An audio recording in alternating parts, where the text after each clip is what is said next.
I'm Todd Pappy, game director at God of War Ascension. What you're about to see is a making of video that we've been shooting over about 2+ years. It gives you a good idea of the inception of an idea all the way through to the final product. Keep in mind that this is a work in progress. Enjoy. Welcome back. I'm seeing a lot of fresh faces. Just kind of wanted to give you guys a high-level view of what I've been thinking. Basically, we've been trying to take God of War and really distill it down to an essence. God of War has always been a single-player game, so the mandate on this one is it is a multiplayer game. I think the biggest challenge by far is transferring a purely single-player, well-developed, third iteration title into a network multiplayer world. It's shocking. That's what's new, exciting, unknown, and where we want to make a mark in the industry. It was absolutely terrifying to work on this technology without a safety rope. We didn't know if it was going to work. We bet the farm on it early. Frankly, if it didn't work, I probably wouldn't be here talking with you now. I mean, it's heartbreaking, we in the early stages, and you're like sitting there, you're toiling at your computer day and night, like, yeah, this is gonna be great. And it is just like, it might not be great. We've never done it before, so we don't know what we're doing. Come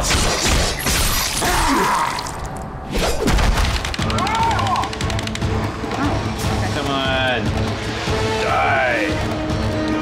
All of you die. We've kind of gone from scratch to this, basically. Right now, what we have is the bare minimum, what we need, but at least we've got it in. Everything is kind of hanging together by sticky tape, really. It's so new to us, all this stuff. We're nowhere near bulletproof yet. Given how much scrutiny multiplayer goes under once normal people start playing it out in the real world, it's invaluable because we're making so many changes, we're iterating on it so much, we're trying to find out what makes God of War multiplayer fun. All right. Whitney really is in first place right now. She has the most kills, and she's never played before. Believe it, Ariel. The hit reactions over the network trump the circle reactions. Yes. And you want the circle reactions to take priority. Circle reaction trumps everything. Okay, I can fix that for you. Okay. Totally. Cool. I died off the spawn. So basically I spawned and then immediately fell off the pillar. We completely rewrote the way that attack collisions work, and we flipped from the old method over to the new method, and nobody noticed the difference. The reason why I'm so happy is because it's the very first step towards us hiding latency in the game. That's a good sign. It's good that everyone didn't go, oh my God, it's horrible. So that's encouraging, although we know we've got a lot of work to do on that. It's a challenge every week, but considering where we were 3 months ago, it's a revelation. We don't want to try to lose our essence. When a person plays it, they need to feel God of War. And so that's been the thing that is still ongoing right now. I am excited for multiplayer. My day normally is comprised of meetings after meetings after meetings, but at night, from 5 to 6:30, I get to play multiplayer.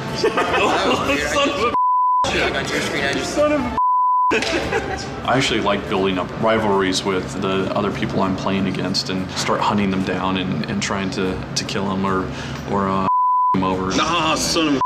I think a lot of the unique aspects come from the kills, and you can kill people in a number of different ways. You can use traps to kill them, you can sacrifice them, you can hunt them down and become their nemesis. That's one thing that players will see that's very God of War, and it's different to any other game, is the brutality we involve in multiplayer.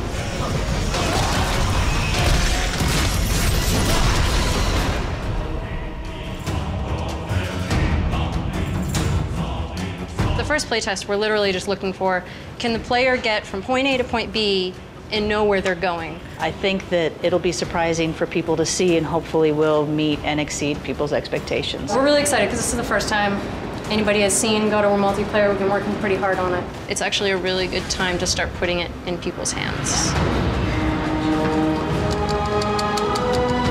Playtests are always nerve-wracking. Day of the playtest, I hate it. I pull out my hair. I get very frustrated, just because I expect it to go a certain way, and it never goes that way. You're never happy, or you're never ready for people to actually see it. There's going to be quite a few surprises that keep us up at night, probably for a couple days afterwards. We forgot to put the prompt for the cranks. The thing that I'm kind of like nervous about is people actually getting and understanding the concept right off the bat. Because I mean, we are doing something that's very different and we're throwing a lot at you at once. To see them enjoying those moments, it makes all that hard work worth it.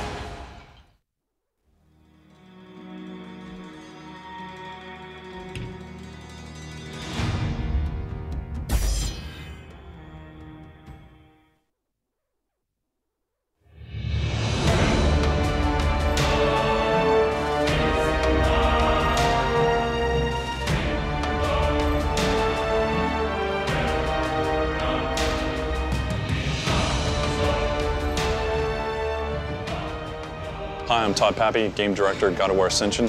What you're about to see is a making of video that we've been shooting over about 2+ years. It gives you a good idea of the inception of an idea all the way through to the final product. Keep in mind that this is a work in progress. Enjoy.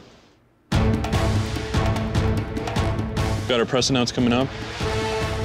It's all about spectacle. There's going to be plenty of smoke and mirrors, just making sure that what the press is seeing is exactly what we want them to see.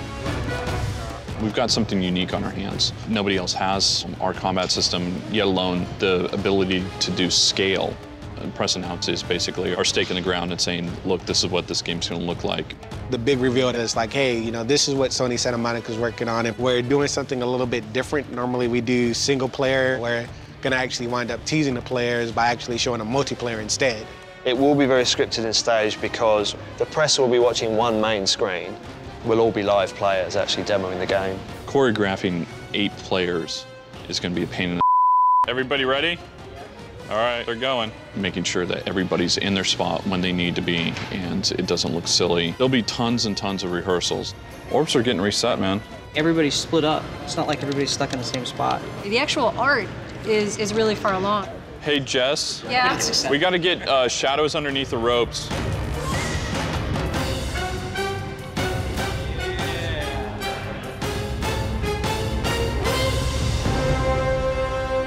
As soon as we announce the title, people are going to be expecting something big. I think with this, though, I was just so harried to give them something. I didn't worry about it so much. So now I'm worrying about it in the aftermath. You know, he's done, he's in the game, and I'm like, ah. As one of the artists, I always want the press or the public to go, wow, those graphics are awesome. We've got a Titan in a level with 8 players, and hopefully people are looking at this going, this is awesome. They took God of War and they translated it to multiplayer, and this is their idea for what they're going to do in multiplayer. And I hope they see that and go, you know what, they didn't just stop. We pushed the envelope. That's first impression. It's like dating. You know, it's just like, how many times have you gotten a second date after a bad first impression? You know, that's the rule.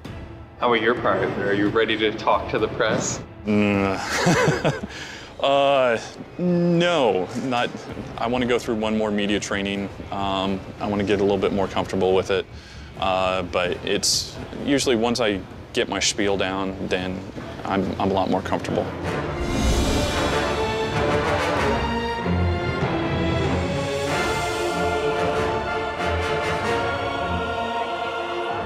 Right now, I'm nervous. We're at the lot in Hollywood doing our press events. I've been up since 3. Tired. We're going to show off multiplayer today to the press, and hopefully everything goes well and they enjoy it. I think it's harder when a game's been running for a long time for it to transform itself. Whether they can pull it off, I'm interested to see.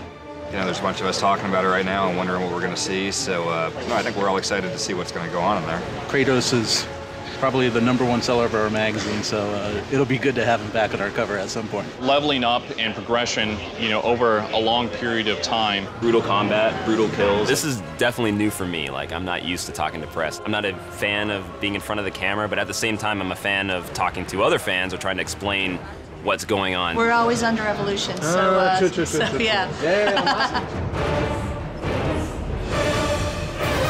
Hi, everyone. It's great to have you. Thanks for coming from all around the world. A media event like this is really critical. This is an opportunity for the team to really come together for a big event and show all the hard work that's being put into the product. I'm sure we can get questions about single player, and we're not talking about it today. And then with multiplayer, why the are you adding multiplayer to this awesome single player game? I think that's why we did this announce and really focused on the multiplayer, is so that that will squash any of those questions, because we can say, look, that is why we did it. So we worked really hard to make sure that this was live. We weren't going to screw around. We weren't going to show a video. There's actually guys playing back there. They all have a dev kit directly at their feet, a little tiny television. Originally, we were going to have 8 screens set up in the front, and then at some point we were realizing that that would take people's focus. They're going to be watching that guy and they're going to be watching that guy. Really, we wanted to have them be able to focus on one thing all at once as one cinematic presentation. So that's why we ended up having all the guys up in the back. Todd really wanted to have the multiplayer slowly unfold. So we start with the half-face shot, but he's really in shadow. And then the guy steps into the light, puts on his helmet, and it's clearly not Kratos. So we start by unfolding, hey, you're playing somebody you're not used to playing in this God of War prequel.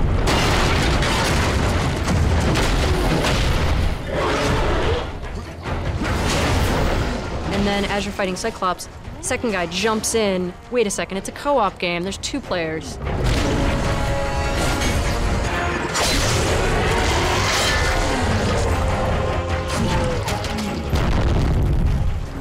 And then when you go into the main arena, that's when we reveal that there's actually 8 guys fighting, because there's already 6 guys waiting in the arena for you. That was important to us, to be able to let people kind of slowly reveal that there was going to be more than just one person.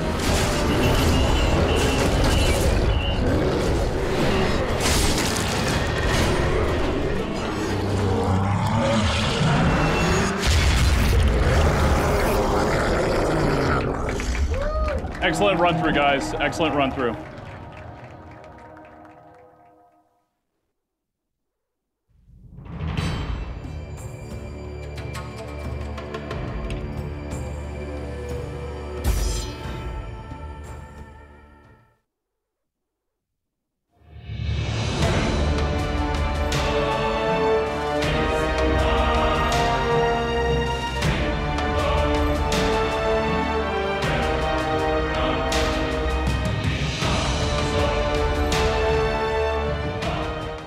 Hi, I'm Todd Pappy, Game Director, God of War Ascension. What you're about to see is a making of video that we've been shooting over about 2+ years. It gives you a good idea of the inception of an idea all the way through to the final product. Keep in mind that this is a work in progress. Enjoy. You are on one of 2 teams fighting over the chance to slaughter this giant Cyclops that we have nicknamed Megalops, a Mega Cyclops. And there's been some debate, it's Megalops, not Megaclops, because Megaclops sounds like a giant horsey. Megaclops is a terrible misnomer. I'm gonna fight to the bitter end to change his name from Megaclops. It's been in gestation for quite a while, because it's kind of the sum total of a lot of the stuff that we've been messing around with in the multiplayer mode really for the last, I don't know, what's nearly 2 years. We need to tighten in the multiplayer to capture the God of War essence and insert it into multiplayer. That's what we need. Some of the early sketches, this guy right here. So this one is a more upright, barrel-chested, more intelligent Cyclops. With gigantic characters, it's always a good idea to find some way to suggest scale. His necklace is made out of human skulls. We moved on to the next step. I didn't really think about it, but he looks like a rock star up on the stage, like going, ah, and that's all Todd could see after I designed it. So I was like, ah. So very close to that is this. One of the biggest challenges in designing Cyclops is to keep them from feeling cartoony. Seeing the white of the eye is what gives it that cartoony quality. I don't know why that is. So this is kind of like a dog eye. So it gives him more of an animalistic, evil quality, I hope. But also I wanted to draw your attention to something that stuck through even from the beginning. The necklace made of human skulls, but this time it literally is a manclass because I added human bodies. I wanted to give the players every hint possible that this thing is horrible. I'm really proud that we got that on the design. Megaclops is actually Polyphemus, who appears in the Odyssey where Odysseus goes into the cave and they have to stab him in the eye. And that's how he's been incorporated into the multiplayer. This is the biggest character I've worked on, by far. Here's the full body of him. His lower half was not going to be incorporated. We didn't even build this because we were told that there was going to be a dust storm down there. And this is just kind of how things change around here. So now I had to go back and block in the legs. We're getting in and sculpting every dot and every pore because you get so close. His head and his shoulders and arms are at 11 million polys. We've had to sculpt each individual wrinkle and everything that happens on the hands. When I do start to color him, we can create masks from all of the depth, and then I can paint on top of that. The reds really pop, and then we can get some yellows on the surface of the skin, just make it feel a little more real. Oh, the annoying part was sculpting his decap. What we do for the decap is we have two meshes. So we have his original mesh, which doesn't have any of these wounds on it. When they cut him, we'll swap that out.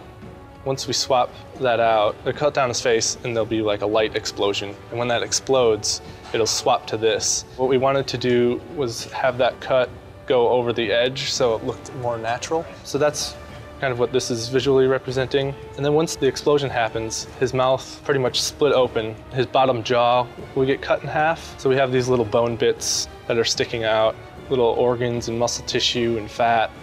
It's really hard to do because you have all of the ups and downs with the teeth and all that's connected, and it was a huge pain. It took way longer than I thought it would.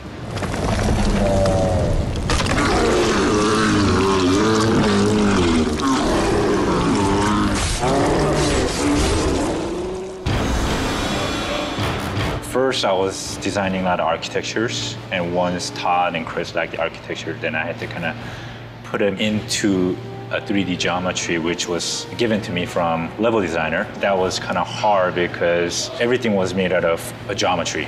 It was literally just all cubes, and most architectures are not cubes.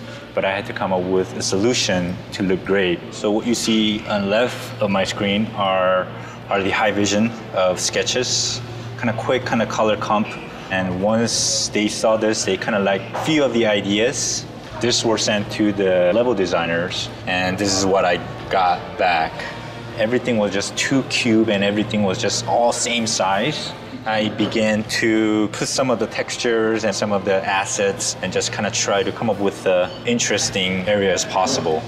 For the final, I kind of took easy design and tried to put them into the scenery. And then I did broke off some of the pieces in here just to make it a little bit more interesting, adding some rounder kind of columns, and this was pretty much the final. A lot of people, when they play a God of War game, it feels like refined design and Greek and classical, but there's always this edge that's a little bit fantastic. Not fantasy, but it's special and, you know, grand. We were always kind of talking like, what is this place? It's just this weird little town in the desert. And so we were kind of talking like, okay, maybe the gods or whoever just chained Polyphemus here. So they added in chain towers with some stands on there so they could watch this sort of battle happen. Maybe we could have some chimneys with smoke coming out of them and some decayed bridges, and some of the buildings are sort of falling apart from previous battles that have happened there. We have these rotundas, sort of gondola tops on top that he can smash. It was definitely really fun to work on. You have everything feeling kind of brown. The brown rock, you've got sand, which is brownish, you've got wood, ropes. It's hard to see where can you jump as a player. And we really want to highlight some of those edges, so a few strips of color almost like paint to help guide the player. It's a kind of a gamey thing, but in the end, if it's going to make the game play better, it's worth sacrificing some of the believability of the world. We're doing things now that we just take for granted that we couldn't have done on God of War 3.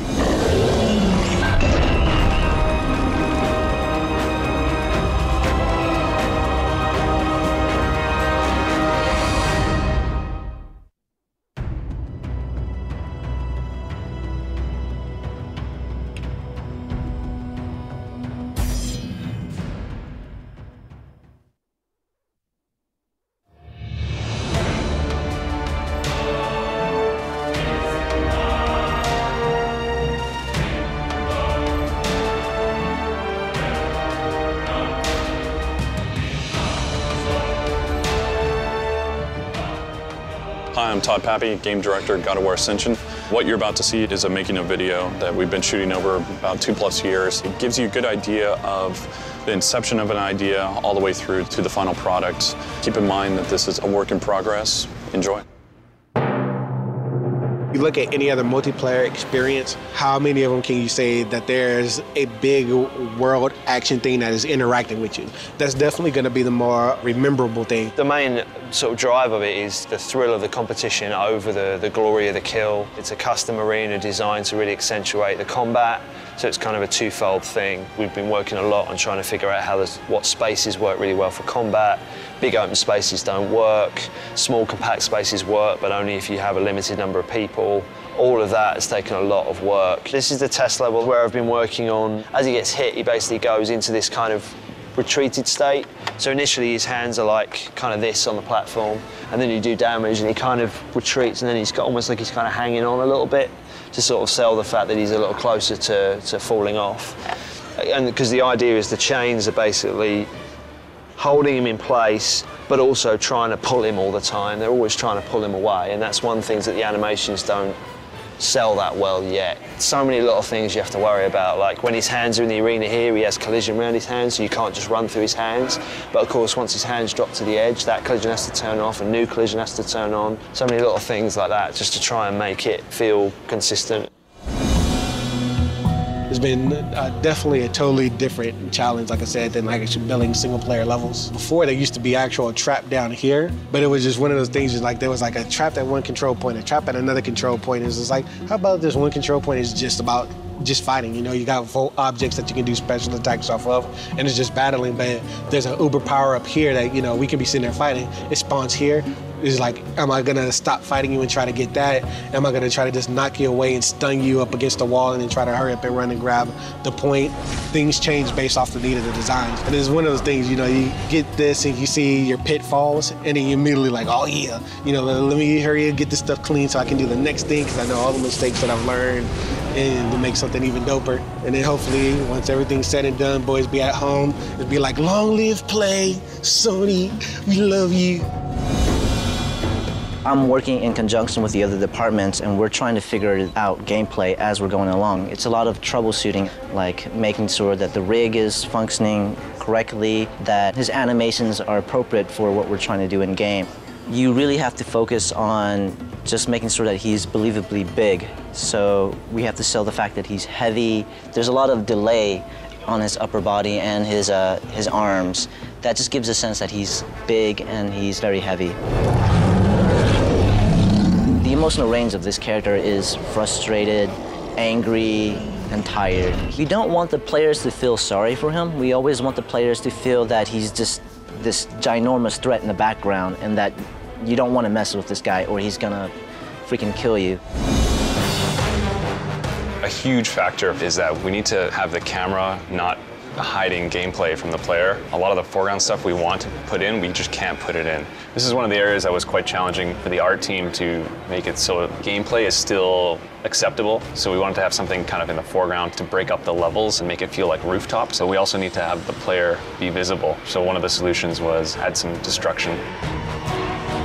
Evolving the camera systems so that they could handle multiplayer gameplay was a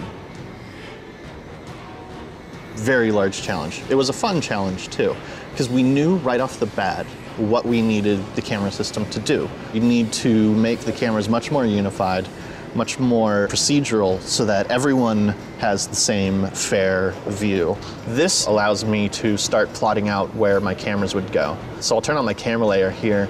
This gives you a pretty good idea of how many camera zones are needed. Every black box is basically an individual camera or a group of cameras. These basically control what you see as you play through. What we're seeing here is the basic look of a navigation camera in a multiplayer level. The player is about 20 meters away from the camera, making them kind of small, but big enough to get the details of which team you're on, this guy's on the red team, and give you a good sense of where you're going in the level. Here's an example of a trap where you can hold on to the lever until you're waiting for some enemy to run in, and then you basically let go of R1, triggers the trap, and the camera will hold there to see if you hit anyone. And one other example of something that our single-player camera system has been great for in terms of multiplayer cameras is shots like this, where I'm no longer using the normal navigation camera because this Cyclops is about to attack.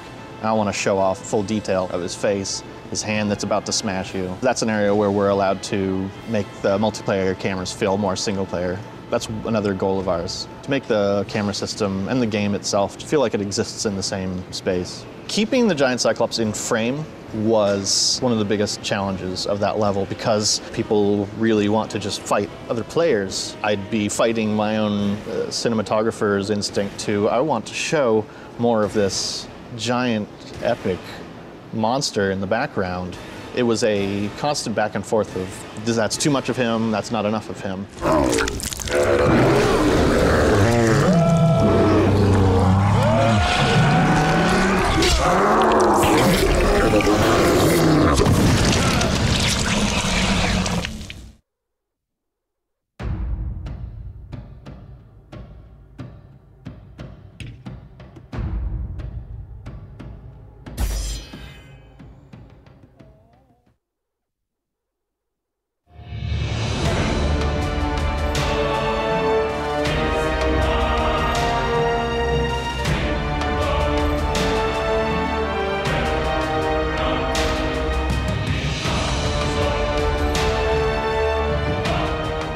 Hi, I'm Todd Pappy, Game Director at God of War Ascension.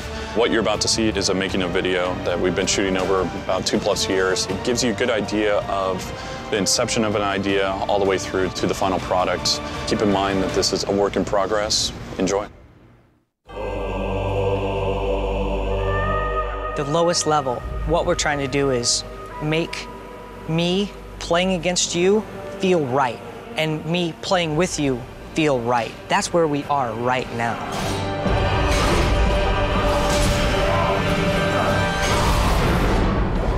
I guess we're bringing the God of War gore to killing your mate, basically, I guess. Killing your mate, yes, yeah. Your mate, your buddy. One of the thrilling things about multiplayer, like even in a shooter, is when you get up close, like your heart starts to race, and we're definitely trying to go for that. See the whites of their eyes. The moves are actually not Kratos moves at all. We did start to get some of it up and running, so you might see some hints of like, oh, maybe I remember from God of War 1, he had a weapon kind of like that, but the moves that we're doing now are entirely Spartan moves, Spartan themed. The weapons that you carry give them a very distinctive feel. Each character selects sort of a god class, and that kind of defines what weapons and armor and abilities they can take in. I have basically the Ares sword with the Ares armor, so I can do things like damage attacks, GS kills. I have a little bit more kind of range, so I have that move that has quite a lot of range to it. The idea with the hammer is that in a crowd, he can be less specific. Like if you're playing the hammer class, you kind of look for groups of people to kind of jump in there. And that actually causes kind of groups to disperse, which is kind of nice. So depending on like who shows up with what weapon, people start to kind of change their play style a little bit. Kratos is our hero. He has to be the strongest, the coolest, the most powerful one. These guys are still pretty formidable. These guys have to be fair. Their moves have to be readable. Some of the moves are a little slowed down, so they're not as quick as Kratos, but they have to be fair. For instance, we have unblockable now. Whenever you see this symbol, that means if you block it, you're gonna get staggered. And that really helps to make it read. Each weapon's like its own full character. The navigations, they all have to be redone for every weapon. The attacks are all redone. There's no real sharing between weapons. They're just too unique that you can't really wield them the same. We'll come up with moves based off of usability, practicality, flashiness, just things that people usually expect to see and people would want to see. Sometimes just try and get the best look, and then we'll just tweak and tune it until it's actually useful. This is the Cyclone move. If Kratos did this move, I don't think he'd have this much recovery time, and the startup would be pretty quick. This was one of my favorites, the uppercut. It's pretty useful in games, and people are liking it. I just liked it. I reappropriated one of the Olympus Swords animations from God of War 2. That one just stayed in one place and did too, but this one I added a crazy dash to it and a lot more height. There's gonna be a lot of different specials that you're gonna be able to do. Those will be a lot of work to knock out, but I mean, those are fun though.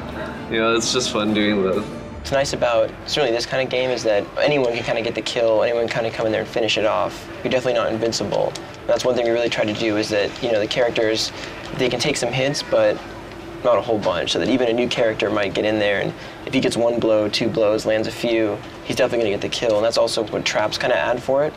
With traps, it really doesn't take a whole lot of timing and skill and reflex. It's literally like it's sort of more planning and strategic element where it's like, I know people want to take this point.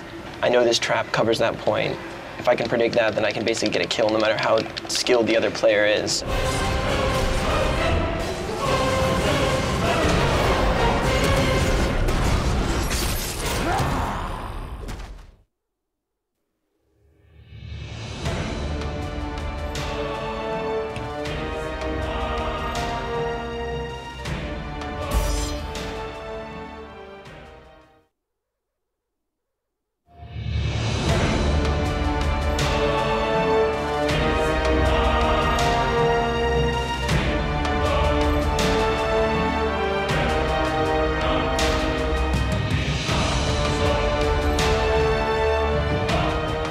Hi, I'm Todd Pappy, Game Director, God of War Ascension. What you're about to see is a making of video that we've been shooting over about 2+ years. It gives you a good idea of the inception of an idea all the way through to the final product. Keep in mind that this is a work in progress. Enjoy. The biggest problem with multiplayer for us is just technology. We've never done multiplayer before. In the last year, it felt like another 3 years. God of War is historically a single-player game, and there's a lot of code that works until you put it in an online environment, and then it falls apart. What I'm doing is basically going through a lot of the code and making sure that we consider what happens when a second person runs the lever code and what happens when a third person pulls the lever. Is everyone seeing the same thing at the same time? At this moment, I'm feeling hopeful. We aren't quite there yet. There are two players on two different machines, and one is hitting the other with a sword. So that motion of the sword has to connect on the attacker's machine, and then the result of that collision needs to be sent to the defender's machine. And on defender's machine, we need to decide, was that move blocked or parried or countered? And then the response has to go back to the attacker's machine. All of that has somehow to happen in such a way that both of these players think that it is seamless and there is no lag, and it's all just free-flowing combat. People would press block and they'd actually get the block guard up with the sword, and then they'd be told, you got hit. And they're like, Glenn? The actual choice of where these decisions are being made, attackers' machines, defenders' machines, that choice is probably the hardest problem of them all. We do what we call pre-hit. So we actually detect that in the future we're about to hit somebody, and we actually kind of, if you can see like an arc here. So we actually can look ahead maybe 100, 200 milliseconds. And so I'm actually saying, I hit you here, and that actually gets sent over the network. The other guy receives it before my sword's even touched him. And if we time it right, he tends to reply, in the common case, to us before the sword's even touched him on our machine. So we actually have all the lag hidden by committing to the hit early. One of the big things that felt wrong for so long with the combat was the technical networking side of it, which I think we've finally broken the back of now, haven't we? We're getting over a hump. It does feel like that. Fixing the lag. So we're able to hide about 100 milliseconds, 150 milliseconds of latency. I consider lag to be pretty much a solved problem at this point.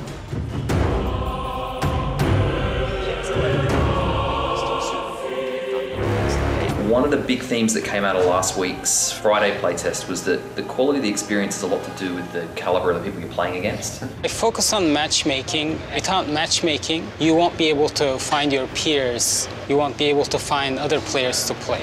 So we basically pair up players so that they can have a better time. The more players we have, the quality of the matchmaking improves. You always have to consider, should we let people play, or should we have a better quality of matchmaking?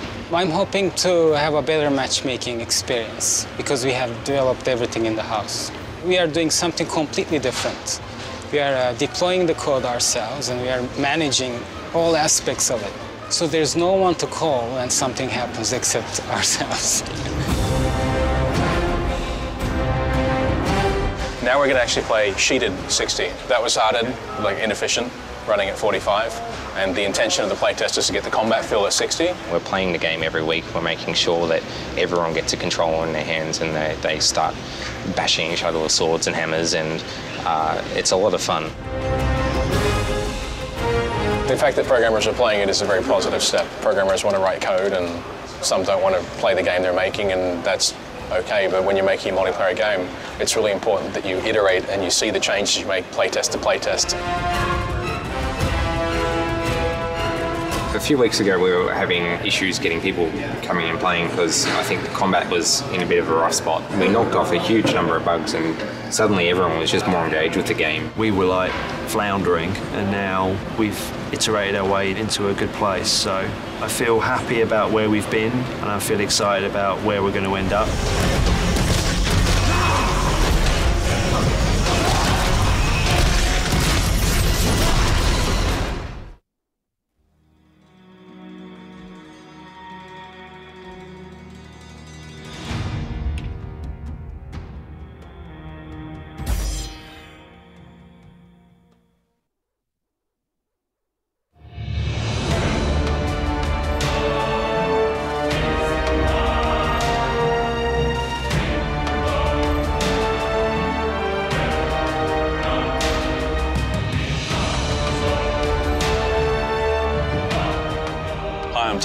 Game director at God of War Ascension.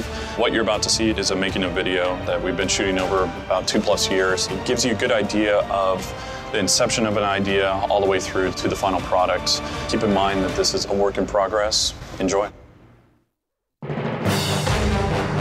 Level design is a fantasy. It's, I want to do something that I can't do in real life. Level design is also a challenge. It's not easy, it's not handed to me. I feel like I accomplished something when I did it. And in the end, level design is about giving that reward. You want to do it again and again and again and again.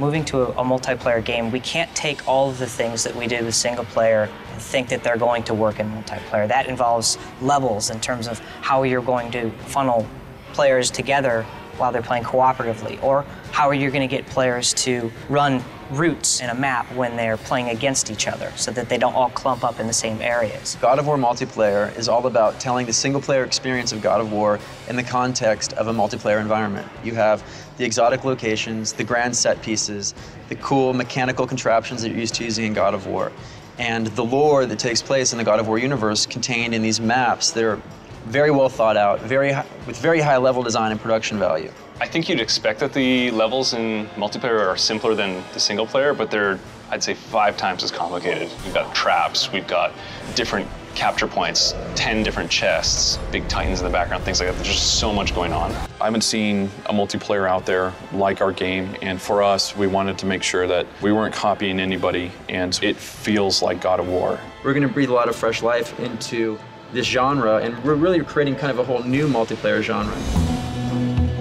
The tutorial level that we're going to have for multiplayer is basically the player's introduction to multiplayer. You're going to start off as a warrior. You're imprisoned in a location that I cannot name or I'll get killed. Your life is about to flash before your eyes. When that happens, you're summoned to the gods, and the gods teach you how to fight and how to go, bring about glory for them. So how we want to kind of do this is you see like the establishing shot of the actual warrior coming down, and then you wind up seeing, the Zeus out in the foreground. So you're going up to actually go meet with the gods. Obviously, when you're in this point, you won't have your armor, you won't have your weapon, but since you'll have a head. I don't have a head right now. So, right now, I'm just teeth and eyes. There's these statues that represent all the gods in the background. You get prompted to select one of your allegiances. You got Ares, Hades, Zeus, Poseidon. I'll walk up over here, and when I come to Ares, Ares makes a plea for me. Once you select a god, you'll actually get whatever weapon is best for them. So like for Ares, it's the sword.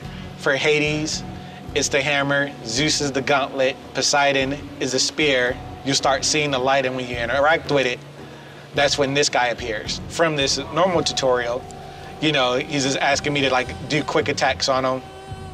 Then after you go through the quick attack things, hey, do heavy attacks. There's certain things that we need to teach you in a way that's directly related to the game. So take, for instance, how it told me to do my L2, and my L2 is escape. And that's very key because that gets you out of a lot of situations. And then once you actually beat them, you get the praise from the gods. You're good to go. By that point in time this is done, you should be able to at least do basic fighting. We really recognized that we needed this after a few play tests, and people didn't know a lot of the moves in the game, and it was too much to absorb at first. So it was like, okay, we really need to have them go through a tutorial level. We'll take this and we will do a bit of a block out where it's a little bit more detail, increase the scale, make it feel a little bit more epic.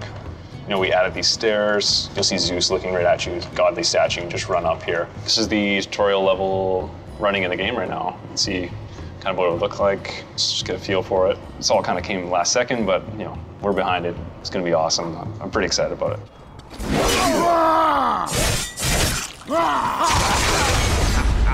Excellent.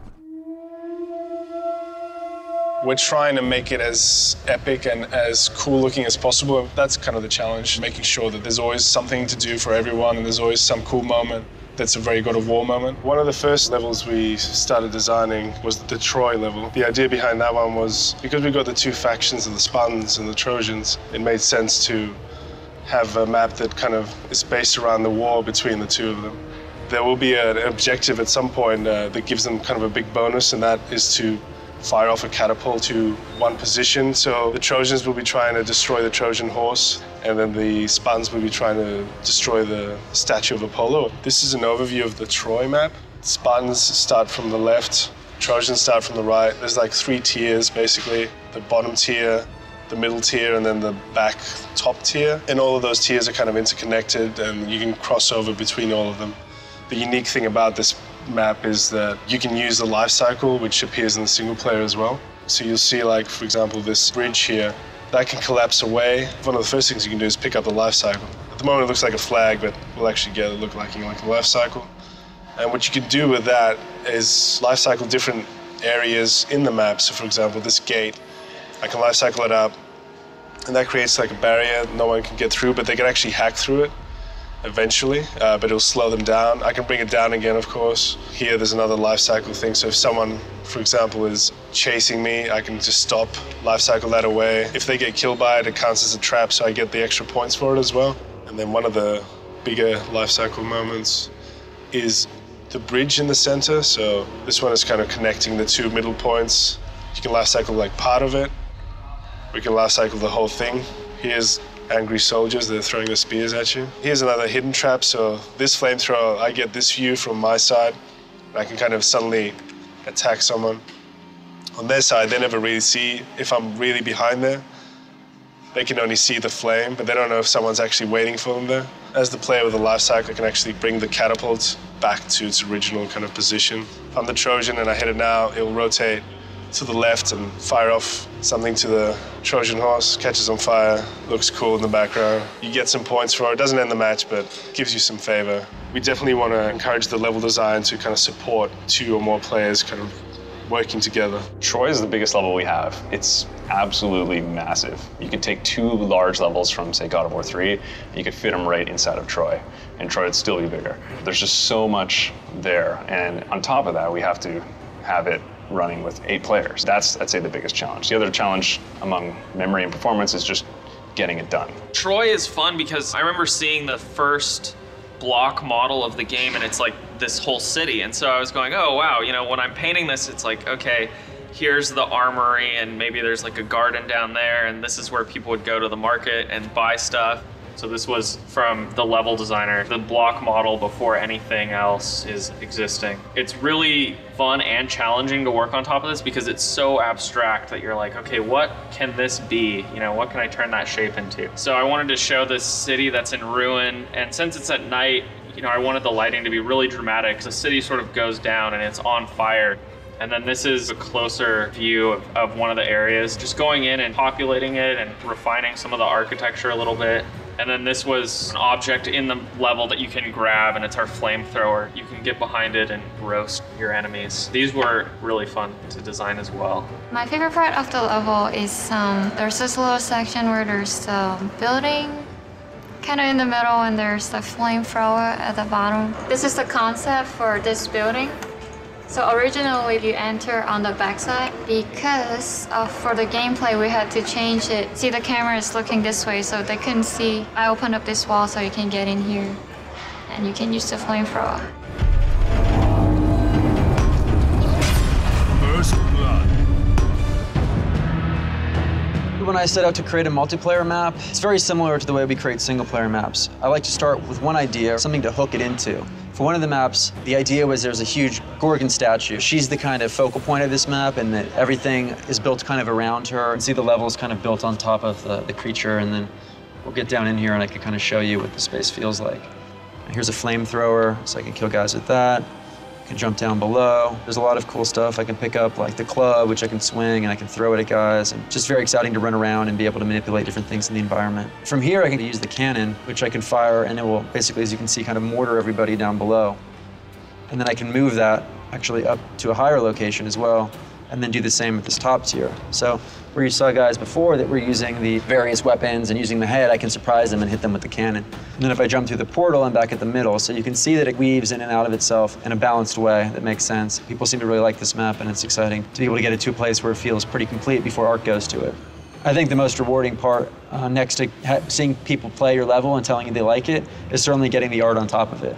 As environment artists on multiplayer, you really do need to keep in mind that the player is the main focus of everything. If people remember from God of War 2, there was a whole level of the bog, and we're kind of bringing that back into Ascension, revisualizing it, making it prettier, and making it more nostalgic for the players. So we fleshed out that we wanted dark tones accented by like gold or bronze. Just looking at the vines happening here, trees and the edge over here for the rocks. There's a lot of roots going on. There's a lot of broken pillars. This is the stuff that really takes the most time. Adding personality to the level, little nicks on the columns, little like cutoffs. This is a pretty important piece. So this would be its own unique texture, whereas this column or these pieces right here, this trim even, it would be tileable so that it would be easier to use throughout the level. I like to start off by kind of getting the shape first. Right now this is smooth, and eventually I'll convert it to actual polys, and this is obviously way too expensive for the level, so we take this and bake it down to the low poly, and it already has all that detail. And as I'm working, I'm gonna keep using these elements that I've established here and eventually bring it up to the other parts of the level that aren't arted yet. It just makes things a lot faster. This level has gone through so much design changes, and I feel like I'm almost pressed up against a wall, sort of. I definitely need to kick it into overdrive now that everything's settled.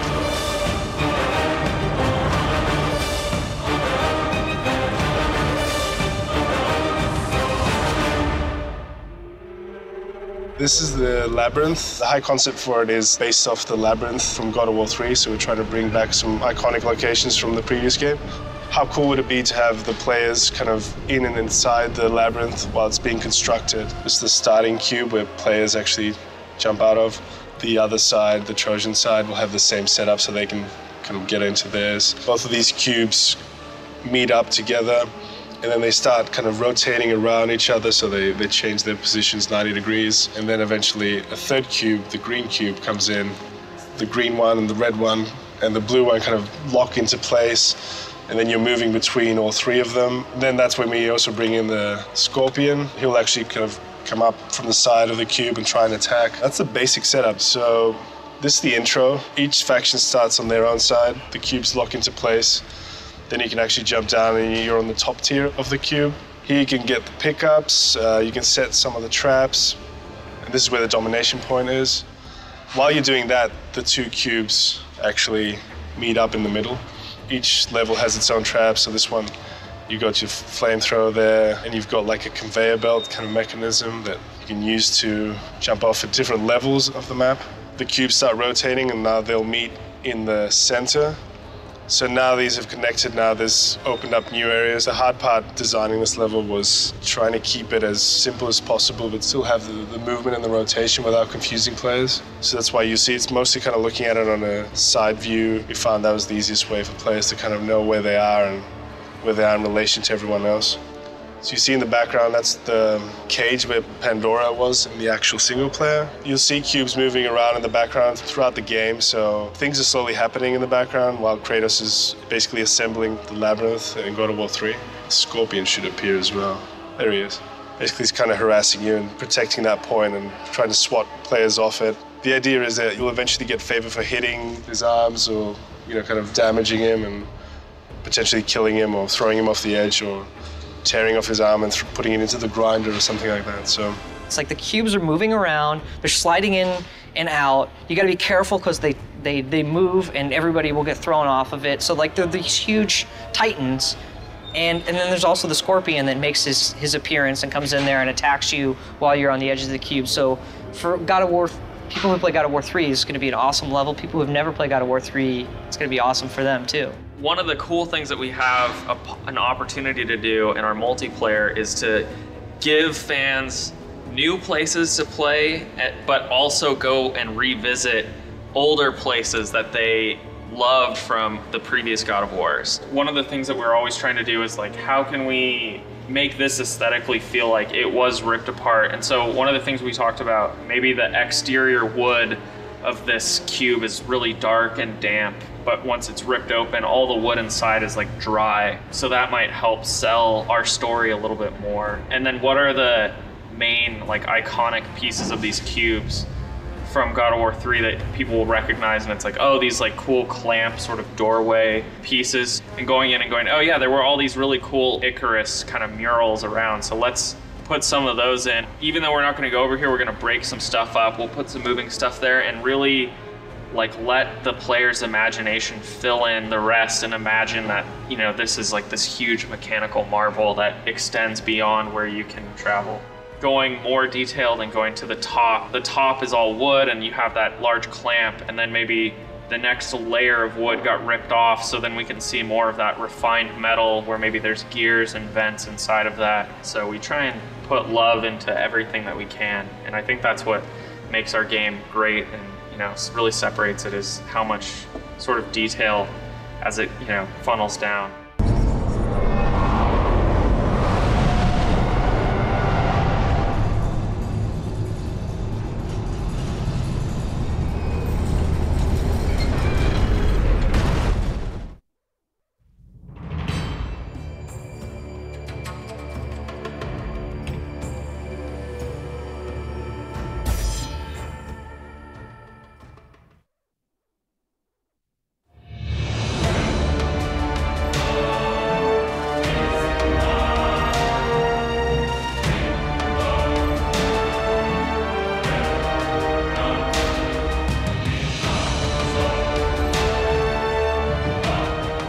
Hi, I'm Todd Pappy, Game Director at God of War Ascension. What you're about to see is a making of video that we've been shooting over about 2+ years. It gives you a good idea of the inception of an idea all the way through to the final product. Keep in mind that this is a work in progress. Enjoy. When we first started talking about it, it was, all right, let's run on some snakes and see what that looks like. What I was given was there's a python that's wrapped around this entire level. First reaction about the snake was, this is going to be huge and epic, and it's going to take a lot of work. You know, that's what God of War is big challenges and epic pieces and things like that. These are initial concepts of head designs. For instance, this one's more stylized. This one's a little bit more serpent, dragon-like, and more kind of ancient looking, kind of more mechanical. So I went through lots of variations on scaling patterns. Some of these show a little bit more direction, some are more stylized. Trying to keep the overall feel of python stripes. And this one's the most finalized version.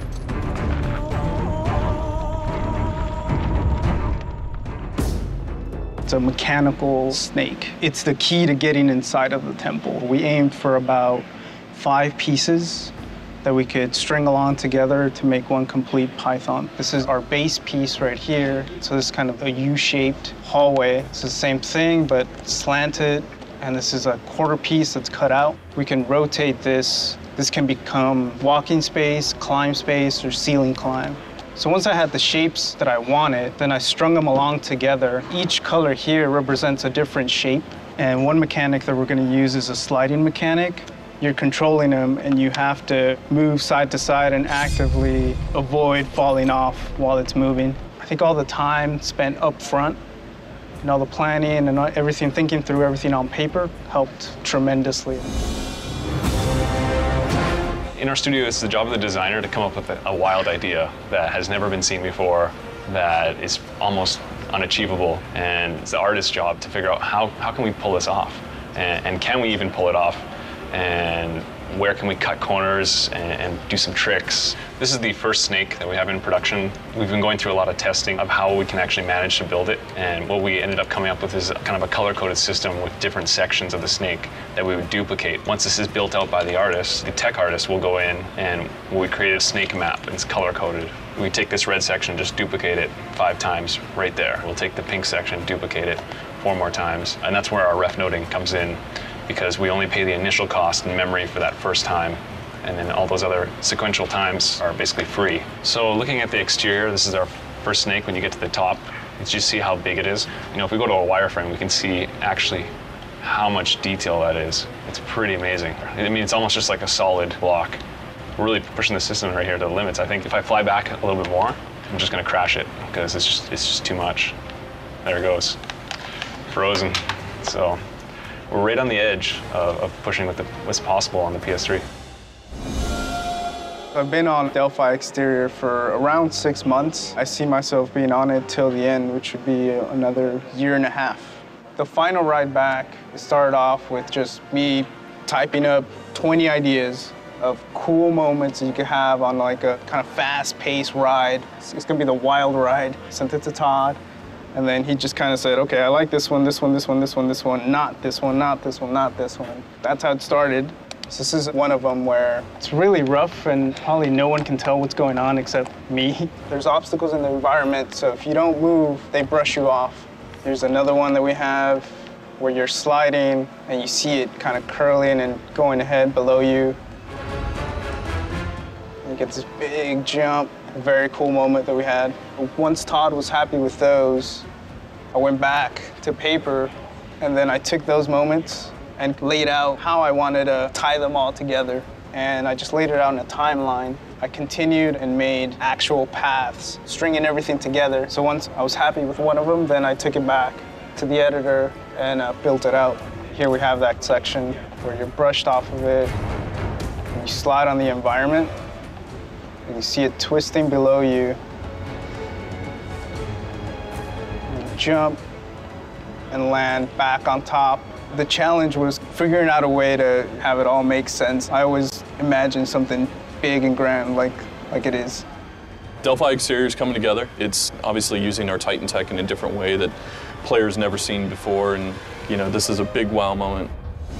This level is like an insane amusement park ride. I mean, you're moving through this thing, and it's really tense. It's really kind of it's a really stressful level, because you're used to these amusement park rides where you're just sort of riding along, but you're like, no, man, you gotta jump, you gotta go, and you gotta do this stuff. What I'm working on right now are these interior ice caves, giant caverns and small little tubes that the snake's burrowing through. I'm working on some of the architecture and also some of these big, giant, massive chains that are helping to propel the snake along. One of the interesting things we have is the technology's height map, where I can layer on the snow in a very realistic way. One of the great things is it can actually sit inside all of the little cracks. Previously, it would just lay on top of it. One of the other interesting things is ice technology. I have this layer of ice that sits on top of the brick, and with this height map tools, you can really make it feel like the ice lays inside the cracks, and I have the ability to add variation to this thing. So here we have the large cavern, and we see these tower, the architecture, and some of the chains that are kind of propelling this snake along. In Delphi, we now have these giant mechanical snakes that, once Kratos powers up, are just tearing through the environment. You can go in them, you can climb on them or under them, but they're still swaying and undulating. Making good cameras that worked with that undulation was a real challenge. Here's an example of just some of the shots that I'm afforded by being in an outdoor environment where I just want to let the scene speak for itself. This is a really cool area that the artist Eric Jacobson helped put in, where I'd give him the camera's path, and then he put really cool artwork in front of it, these blocks of ice. Very much like a cool carnival ride.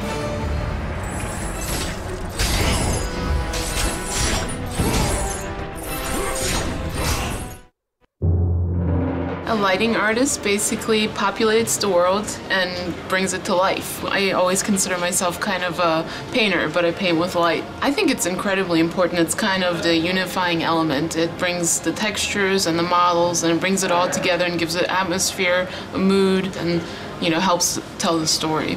So you can see all my lights in this file right now, and some of them have really small radiuses, but I can also see them in Maya. So here I have a firelight. If I turn on my radius, you can see the radius, how big it is here. So that's a visual representation. I can make it bigger, so then it'll affect more of the scene. I can make it huge, and it'll affect even more. I always play around a lot with the radius. So see how I bumped up that light now? I can really make it go extreme and really strong. And see, now it's affecting more of the scene. So this is the scene that went through first pass lighting. Here you can see the sunlight and the ambient affecting the scene. If I turn off the sun, the scene would look like this, and all you have is the ambient light. If I turn off the ambient light, it would look like this. And you can see like all the shadows turn completely black and you don't have any information in there. When I do the lighting, I always like seeing the environment artist's reaction. They're like, oh wow, you made my level look awesome. I love that level. I mean, it took us a long time to get it to the point that it's at right now, but that's because it was new, uncharted grounds. We haven't done that stuff before. I love it, and I've had plenty of people come up to me and say, Luis really knocked it out of the park with the art that I've been seeing. I think this will be a huge showcase for the project.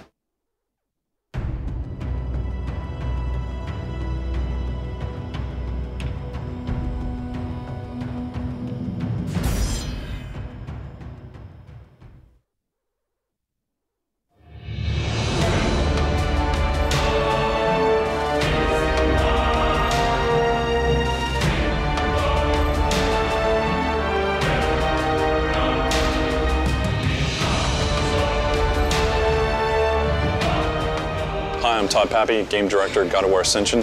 What you're about to see is a making of video that we've been shooting over about 2+ years. It gives you a good idea of the inception of an idea all the way through to the final product. Keep in mind that this is a work in progress. Enjoy.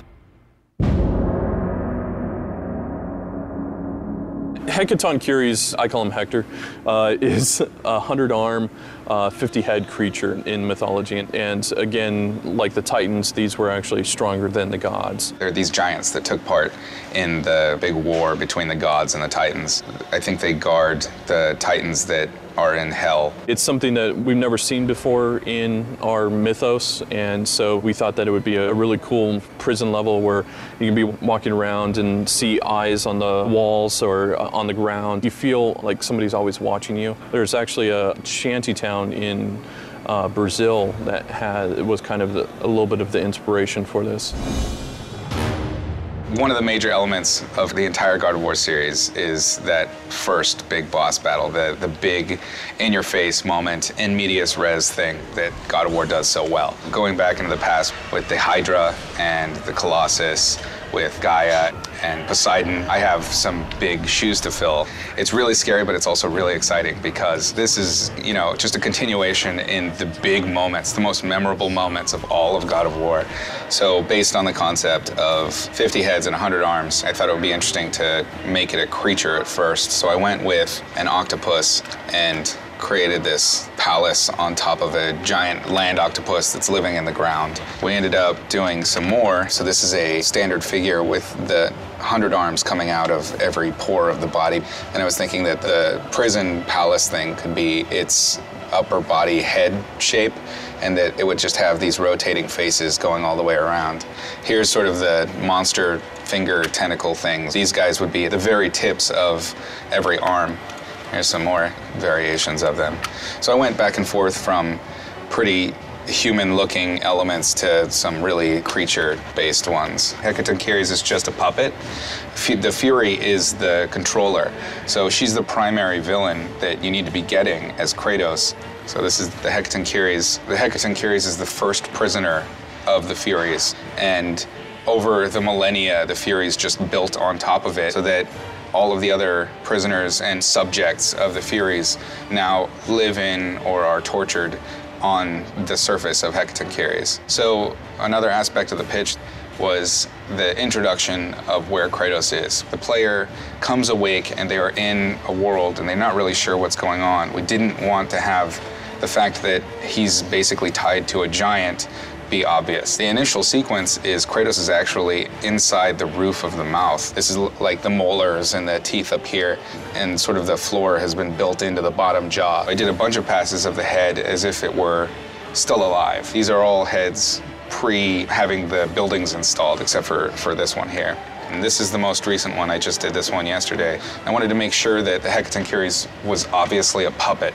So I carved out its eyes so that people would live in there, and you know, whenever it's attacking or something like that, you would be able to hear screams from inside it. This thing is not doing this of its own volition. It's a zombie. So this is where I'm at as of this moment. I'm a little nervous, but I'm excited. I want to deliver something that kind of brings something new to the God of War franchise. This gives me a lot of inspiration and ideas for how this could potentially look. So in an actual level, and the shell's basically the template. What we base this off of is a script, and that script basically calls out all the different story moments. And so we kind of take that script, and then now we're building this out in 3D. Imagine this is one of the arms. So here, you're kind of running up an arm, and then there'll be combat in here. The idea here is just putting a stake in the ground. Once we get this feeling right and the space feels right, then we'll actually divvy this up, and a designer will own different sections, and then really go into detail. Hecaton has had some changes. It's had some birthing pains.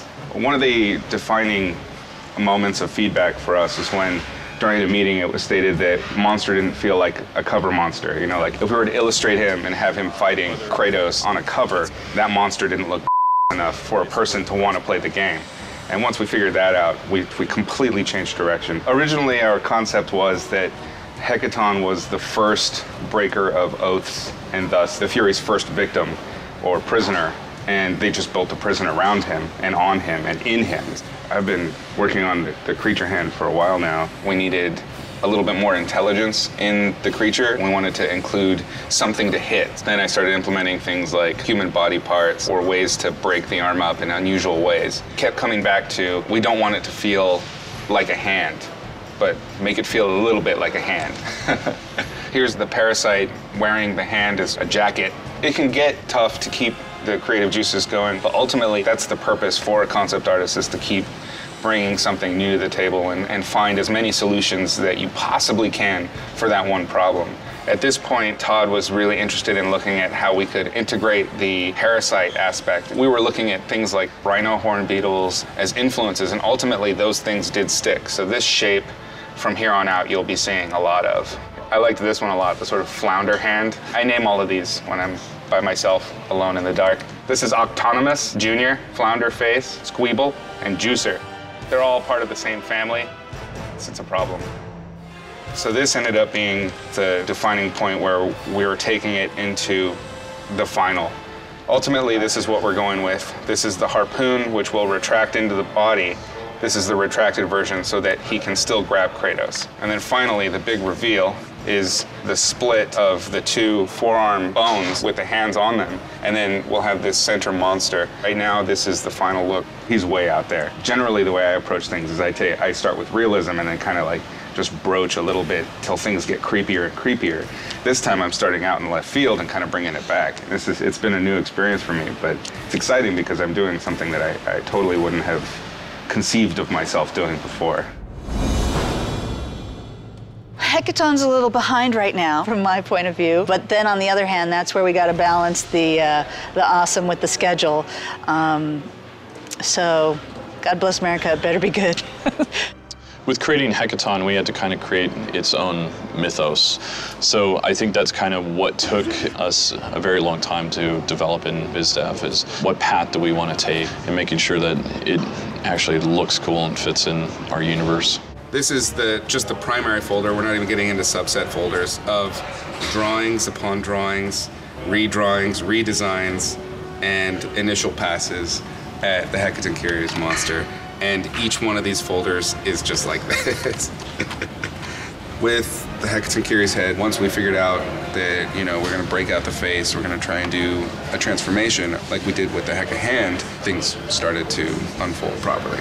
So here, I'm going way more tragic. This is an affliction that's been thrown upon him. He's brought back from the dead, blinks at re-life, and then suddenly his face bursts open. So an early look at it with the environment. I built out orthos from this image, and they went to a gray model right away. One of the biggest cool things about this guy is that the environment is all integrated into the character. Like Kronos' last game was a Titan, but you're on just like a character, basically. And what I like about this one is like we have a Titan that's huge, and you have environments also on him. So basically how I started this guy is I decided I'm just gonna knock out the sculpt as fast as I can. Sukru, who's one of the environment artists working on it, kind of blocked in some buildings here, because eventually we're gonna have to integrate the skin into these buildings, and I'm gonna have to work with Sukru to do that. Here's the teeth. So I kind of went in and sculpted some claws, and I duplicated them all around it real quick so I can make something. This is my little prototype here. You can see all the joints. You can see in the front and all around all the joint chains and how they open and close. And this is what I was prototyping to try and get an idea of how this would work. So after I sculpted in the head all torn up, I took my claws and I put joints in them and then made it open. And I put them where I thought they'd go, and they opened. And just kept on reverse engineering, and I'd open and close it, and move joints till I got basically to this point where I could have it open and close, and our director could check it out and see what he thinks. Before this was transformed, I went in and finalized the sculpt. So this is where the kind of stuff I get to deal with, like how is it gonna crack and break? There's this layer here I made, and I did this in Mudbox where I went in with photos and basically cracked up dry looking skin everywhere. So the nice thing about Mudbox, we use this a lot now. Mudbox allows us to take our in-game model with normal maps and everything and paint directly on it. So I have a layer here, the cracks layer, and basically what I've been doing is I will use photos to overlay cracks. There's a lot more subtle stuff now, because the main thing is you want it to naturally feel like it's cracking, not just cracks for no reason. Overall, the design is really solid, and like I look at it and I'm like, oh, it makes sense. This is what I'm making.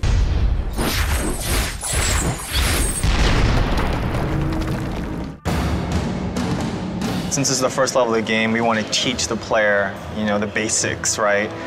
This time the tutorial is different than the previous God of Wars in the sense that we're not opening with a fight. This time around, we're actually going to try to do a chase. You want it to be high action, but at the same time, this could be the first time someone has played this game. That's been a bit of a challenge. This is the starting area for Hecaton.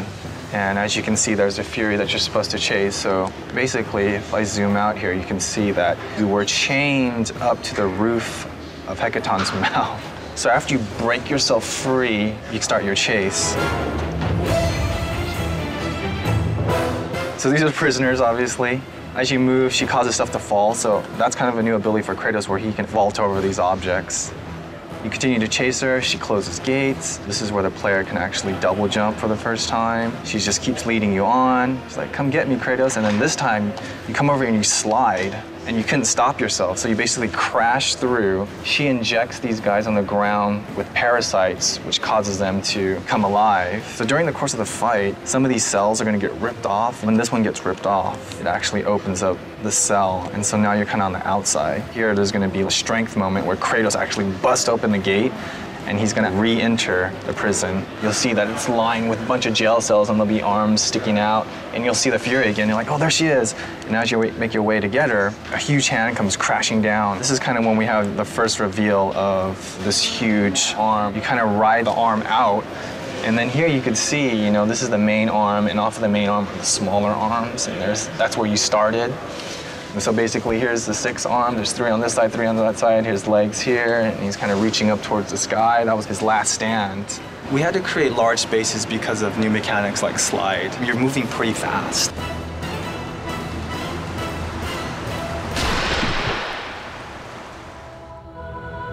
I think this game is definitely different than previous game because first of all, it's more epic. It's more bigger, and again, we try to use some of the architectures that we haven't done. So here what you see is kind of really very high vision concept coming up with the hackathon architecture. This is another sketch, but a little bit different architecture style, trying to add some lot of triangular stuff, see how Todd and Chris are reacting to that.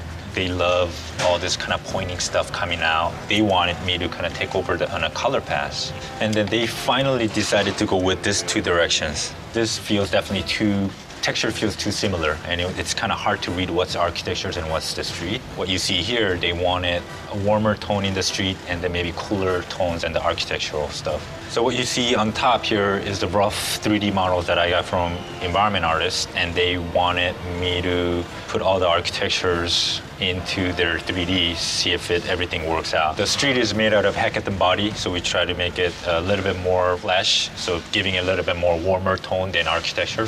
Jung Park did some high vision paintings that were loose but had this like eerie, cloudy, just kind of wet and dirty street. Just kind of working off of that high vision stuff, I really helped to refine exactly what those details are. This is the first boss arena where you encounter this sort of arm creature that is growing on top of a hecaton. He moves his arm, and as it turns, I kind of was like, oh, maybe as he's sort of decayed over time, a lot of the stonework isn't quite held down, and so as he turns, a lot of it falls apart. And I thought that would be really cool to show just this decay, and you see these giant chunks falling off. After you defeat this beast, you know, the arm turns back and you slide down this sort of road. So also going in and going, oh, there's all these pitfalls that you could go into, and here's like some prisons underneath there. His hand is actually like ripped off, so it's still stuck to a wall, and that's something that you get to encounter later. The hardest thing for Hackathon so far is just placing everything so it works with design and the composition of everything and just the sheer scale of everything. And this is the whole city, and he's huge. His figure goes all the way down. The player will start off inside his mouth, and you do a battle in here, and before you know it, you're on your way going through all these jail cells that are down here, making your way through the arm, and then this whole thing moves, and everything's rigged. Everything in the scene is going to be rigged onto this character. Again, this is way bigger than the previous things that we've done before, more complicated. Now I'm working on this. This is called Hackathon 100, and I got some textures that are blocked out. All the stuff is suspended by big chains. You'll see arms sticking out of windows, and you'll see bodies inside these cages and everything. And that's Hackathon so far.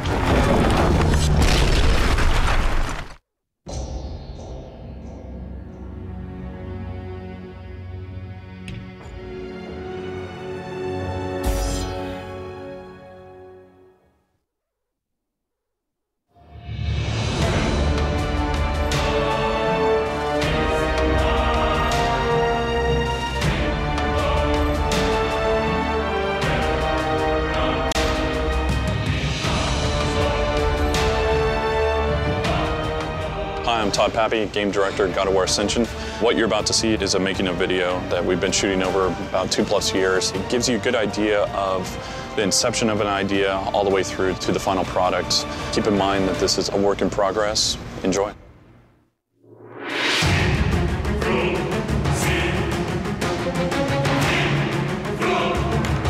Today was our really roughing out the beats for Hackathon, which is our opening boss level. I needed a reason to make Hackathon come alive other than Hackathon was already alive right off the bat. Because I thought that it was far more interesting that Hackathon was like, had the city that was built on top of it, and you didn't know that. Hackathon is the beginning of the game. Kratos starts in Hackathon. It's essentially a prison. The player doesn't know why Kratos is here just yet. And where it is in the story is the very, very, very beginning. It's like pre-God of War 1. So Kratos has already killed his family, and he's dealing with the torments of that. He's kind of locked up in this prison, and the Furies are torturing him about what he's done in his past. Like, the Furies are the ones that want to keep Kratos there, and they want to continue to mess with him and torture him. and it's against their wishes that he's getting out of there, so they'll do anything in their power to make sure that he doesn't escape. There's still so many things that we gotta basically answer. The stuff that I've seen so far, I think is really promising and hopefully feels very, very different than what we've done in the past. And again, that's what we're striving for, is to make this feel new. We got probably roughly the first 5 to 10 minutes flushed out. There's still a lot of questions on the table. Currently, I'm focusing on the first boss encounter in the level, which is the Hackathon 10 you see in the background here. This is the first fight, and it's going to be actually simpler compared to the rest of the boss fight. So this is like a warm-up for everyone. Try to put all the pieces together. Every single God of War game has like amazing opening. It's always like set the benchmark pretty much for the game. Everyone involved here, we all feel a lot of pressure to deliver. We're still in the early stage, we will see how everything pan out, Everyone will try their best, try to make sure that we will meet that quality bar. From our standpoint, it still doesn't feel like a Titan. We need to make sure that we're selling the movements and the scale of it, and that's some of the things that we're trying to fix in art and animation and cameras right now. These are the basic poses. There weren't really a lot to do because he's so wide and thick. This one, I'm trying to show a little bit more of the arm so that it feels like a whole hand. Even if he just does a super or something like that, he pulls out and then goes back in to sell that. I mean, I like the ones where he puts his hand down. I like this type of pose more, like when he angle, like he put one of his arms forward. I think it look more dynamic. Because there's so many moving pieces in the opening level, constant communication between art design and programming is required, because we have a level where you would tilt any directions, and we have a wall crumbling, and the boss character just destroy this piece of the structure at the same time. It's going to be that feel like you'd want it to almost... You have this gigantic arm, and then it comes, and it's moving around, and then it props up to an arena, and if it just does this, then it's not going to me, it's like, I really want to see constantly this, Yeah. So what you see here is actually the very first shot of the game. We want to put a twist on this opening. For any fans of God of War, they probably will be surprised by this opening, because Kratos is looking in the puddle, and then we change from a seemingly third-person perspective into first-person perspective. He get caught by the Fury, and he just wake up and he look at his situation. By the way, this is not the real Fury. This is just a stand-in. Kratos finally breaks free and got his hand on the Fury, but the game just started for the Fury, so he's having fun. This is the chase where Kratos is going after the Fury. Immediately, we highlight all the new mechanic in the game. Environment is being destroyed. That's the beginning. That's the very beginning. Typically, with animation, we're used to animating bipeds and quadrupeds, things that you're more used to seeing in our real world, whereas Hackathon is bizarrely different. He's an actual hand. He's got no legs, so he moves a lot different. This is a rough pass of Hackathon transforming. When you first encounter him, he has this closed hand pose, and he goes from that to where he rips the outer layer of his skin from the fingers down, and these fingers become two huge hands that attack you. The rig made it complicated to really make it convincing that these things were ripping, so I have to go through another pass to make it seem like it's really painful for him.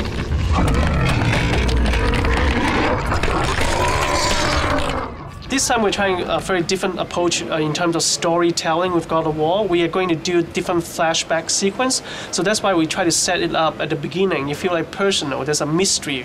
Why Kratos is here, he's after something. This is a storyboard of the very first shot of the game. So Kratos is waking up, looking in the puddle.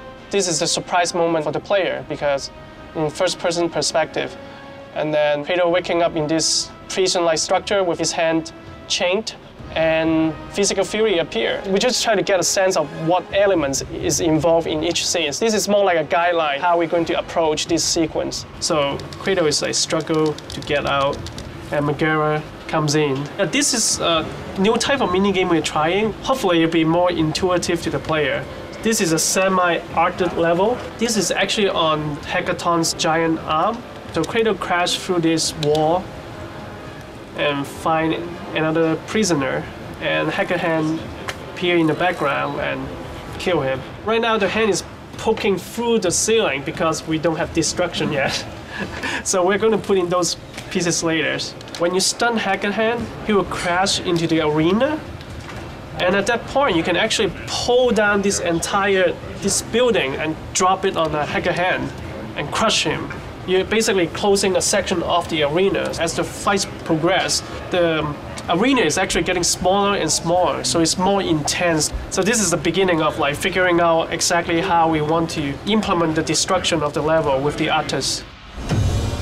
There's a lot of things the camera has to communicate, gameplay first. If you stop and leave Kratos in some place at some time, you need to be able to find out where is he going next. You need to be able to pull back to show the player enough when he's fighting, what he knows is safe, what areas aren't safe. Kind of added on top of that, then we're able to kind of show a little more of the environment, to communicate kind of the story, the setting that you're in, and kind of immerse them a bit more in what's going on. Here we have the arted Hackathon level, and these green areas are the camera zones where Kratos is located, and then each one of these brighter green spots are the actual cameras that are activated. So we've set up zones based on where the location is, so you can kind of see as Kratos runs by, the camera will switch to follow the Hackathon monster. So here he's doing a special move, so we activate another camera. So here now he's boxing us in, the camera's pulled back a little further. Now he's attacking, so we pull back even further to that to keep his claws in view. This way the player knows, and they don't lose sight of what matters. So there are, I think, 3 different sets just in this location, and those sets have 2 cameras each. So you see these big green and red balls are camera targets. The large volume gives it a larger radius for the target to move in, and so that means it's actually a softer target. The smaller ones are much stronger targets, and so when they move, it's a bit more of a one-to-one motion. Some of the changes are subtle, but a lot of it's to make sure we can keep Kratos in frame and then provide different moments.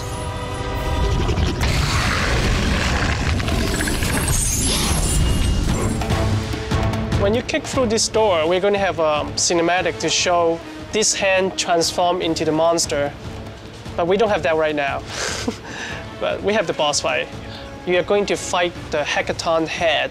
What he is going to do is to pick up these platforms in his mouth, and then you're going to battle enemies AI on this platform, while Hackahead is chomping away on the platform like a piece of pizza. Eventually, the head will break this piece off and swallow it. So the arena will get smaller and smaller. The player will be able to cause him to drop the platform. And now the platform is vertical. Once you're there, you're going to break this one too, which causes him to toss it away. And then we have another Hackathon come out. So now you're fighting both of them. So the idea is you will turn Hackathon into a giant rival and use him to attack the face. So that's what we're working on.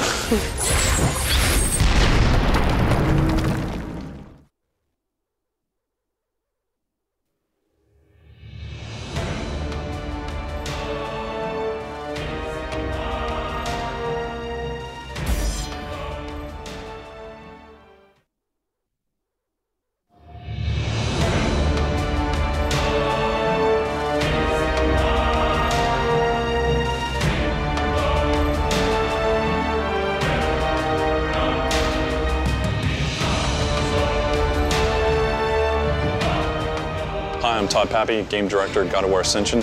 What you're about to see is a making of video that we've been shooting over about 2+ years. It gives you a good idea of the inception of an idea all the way through to the final product. Keep in mind that this is a work in progress. Enjoy.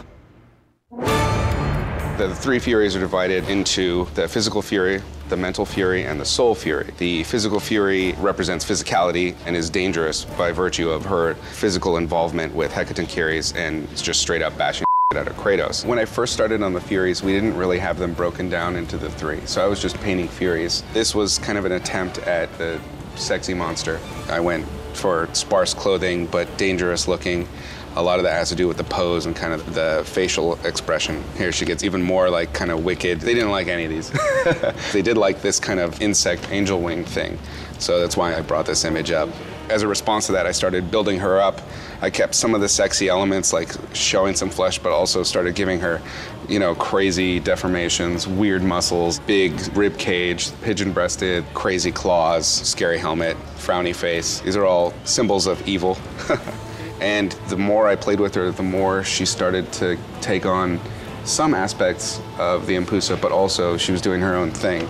And I think in my head, my own personal mythology for her, this is the final design. I thought maybe it'd be kind of cool if like all of the really weird characters that we've had in the past maybe were birthed from the three Furies. So like the Sirens maybe came from Tisiphone, who is the mental Fury, and maybe the Impusa come from her. Here you can see, we'll go in for a little close-up. I hope you haven't eaten recently. This is the Suriname toad reference that I pulled. Look it up, Suriname toad, which is this toad. It has live births where it has eggs laid into its back skin, and then the little froglets, once they're of age, burst out of their mother's back and just leave this waffle-style, English muffin holes on her back, and you'll never eat English muffins again, by the way, but it's disgusting. It's so gross. You have crazy bustier style armor, but every time you look, you're going to be punished. She's my answer back for Aphrodite on the last game. She's basically the one that can go toe-to-toe with Kratos. She has like big appendages similar to Ares. She's a pretty tough chick. One of the first things we do is we create a rough gray mesh. Once that's approved, we can then jump back to the character and kind of really get into the anatomy. Like I'm at that point now where I'm starting to rough out some more interesting shapes and a little bit of anatomy into the crab-like appendages. Starting to think about how does the back work, as well as how the drapery works and just how everything interacts as a whole. One thing with her face that we've really been focusing on is in the concept, Izzy had really drawn her face where there's a good wide set area between the eyes, and I think that's kind of that fine line we were talking about between human and creature. So I really tried to capture that space between the eyes and have it to where it's believable anatomy, but it is also kind of an exaggeration of what normally would be there.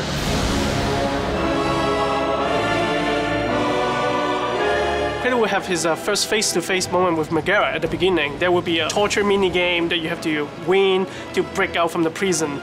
So this is like the first mini-game. It's a new style mini-game we're trying to do, so it's more intuitive. You just move the character like you are in the game.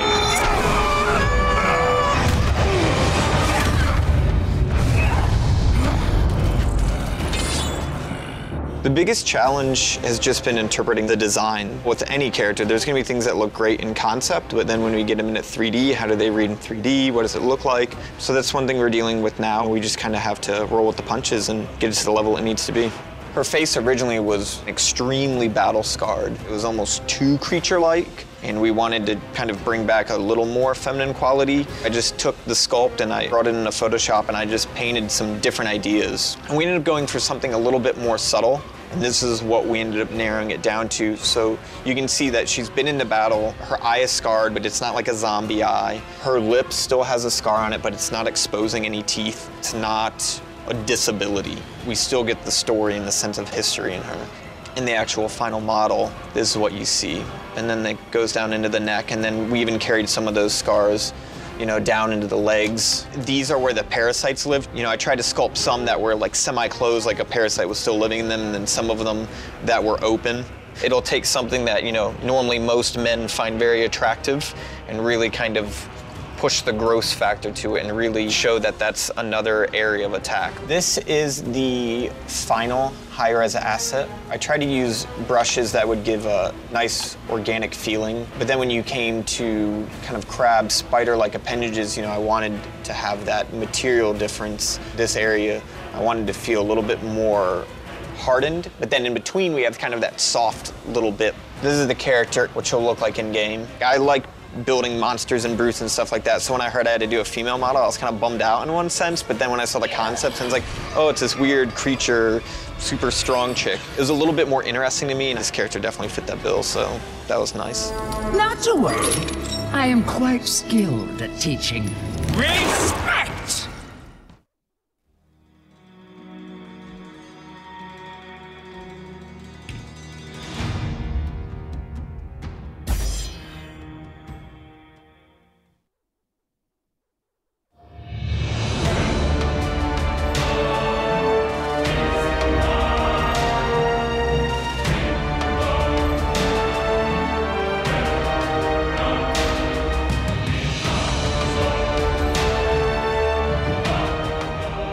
Todd Pappy, game director at God of War Ascension. What you're about to see is a making of video that we've been shooting over about 2+ years. It gives you a good idea of the inception of an idea all the way through to the final product. Keep in mind that this is a work in progress. Enjoy. With the Manticore, the whole idea behind it was almost like the Chimera, where we had different stages to the fight. It's a completely new experience. How you doing, Iz? I've been changing them a bit.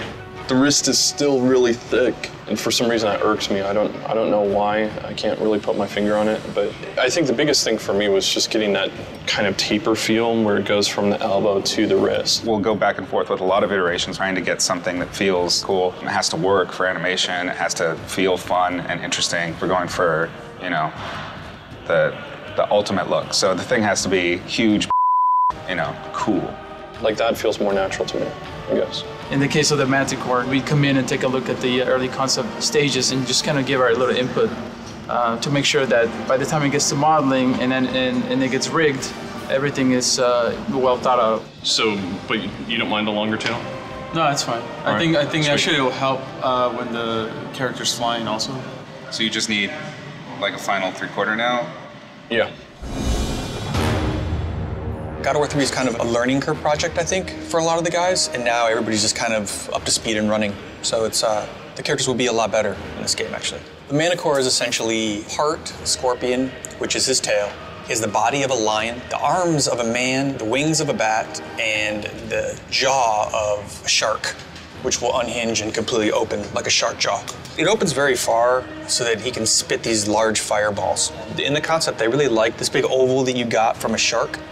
So that's kind of what I did. So these bottom teeth are more shark-like. These upper teeth, same thing, very shark-like. These will actually be redone. We don't like them. Then he also has the chest of a human. You can see this is all human, and it leads down into these kind of very scorpion-like plates. A lot of this is based on scorpion. These big hard plates, and these other plates with flesh in between, and these inset plates with flesh in between it. So all of this will move very fluidly, but it's still a plate. The hardest part were the wings. The rest of it's all fairly straightforward.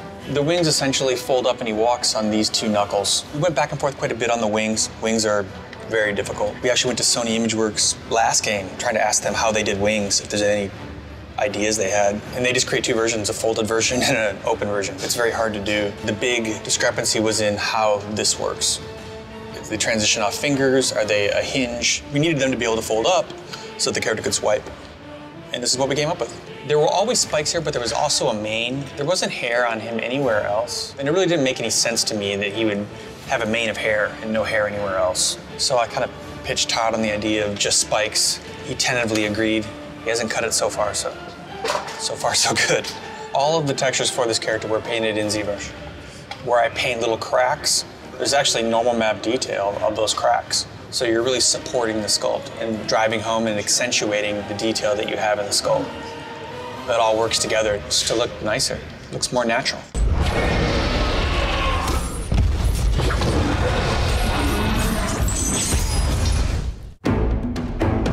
Manticore's arms are human arms, but they're also bat wings. So I was working with an animator who had an idea of how he wants this thing to work. And my job was to actually make rig work in the way he wanted it to work. And the solution was I want to have one control that basically makes it look good.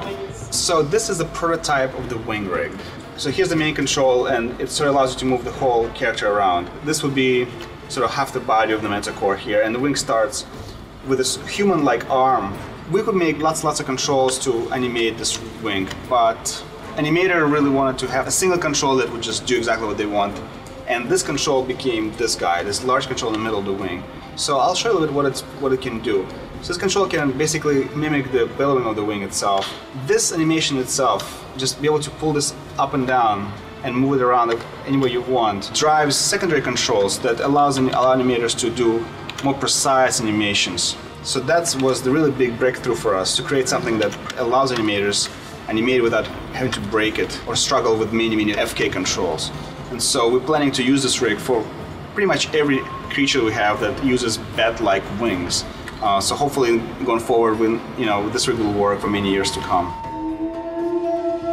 When I first saw the concept art, I thought, holy I thought I was going to have a lot of trouble making this guy move. Izzy's probably one of the best draftsmen I've ever seen, and so he had all these beautiful drawings. And of course we went with the most challenging design, as we do. Probably the most complicated rig I've seen here outside of the Poseidon fight. The Manicore, he's got all of these tail joints that move around. He's also got this stretchy little pelvis here. We can move up and down. On top of that, he's got all of these wing controls right here. And you can see there's these diamond shapes, and what they do is kind of control where this thing flexes. But for extra control, we've also got these other joints that come in here, and they can actually rotate just to finesse it a little bit. So all of those things included, it's probably 3 or 4 times as complex as Kratos' rig. It's such a strange design, really having a hard time wrapping my head around it. It's not until we actually start to break the guy down and hurt him that I started to enjoy animating him. He's got 2 states in the beginning. He can fly around and avoid you, and he's also got a projectile that he can do where he will ignite the ground on fire. He's got this big sweeping attack where he flies across the entire environment and ignites everything. Once he's on the ground, folds up those wings. We had to do a lot of trickery with the wings just to get them to work. You can see the size of these right now is actually a lot smaller than when they're in the air because we're actually scaling the joints down. When we had the wings bigger, they were way out here, so you couldn't quite read what was going on. It's still hard. It's so unique and it's so foreign. People tend to recognize things through silhouette, and this just is completely alienating. When he's on the ground, he's got another tail strike. Tail looks good.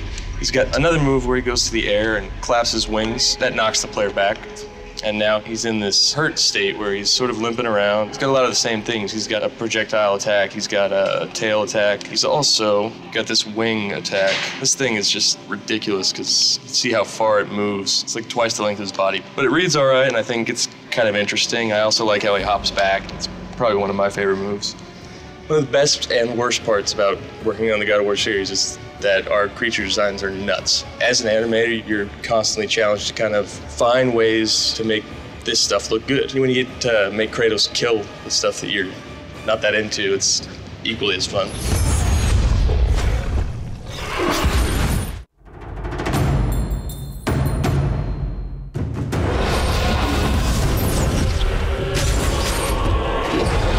With the mini boss, we really want to make it really formidable for the player when he plays through it.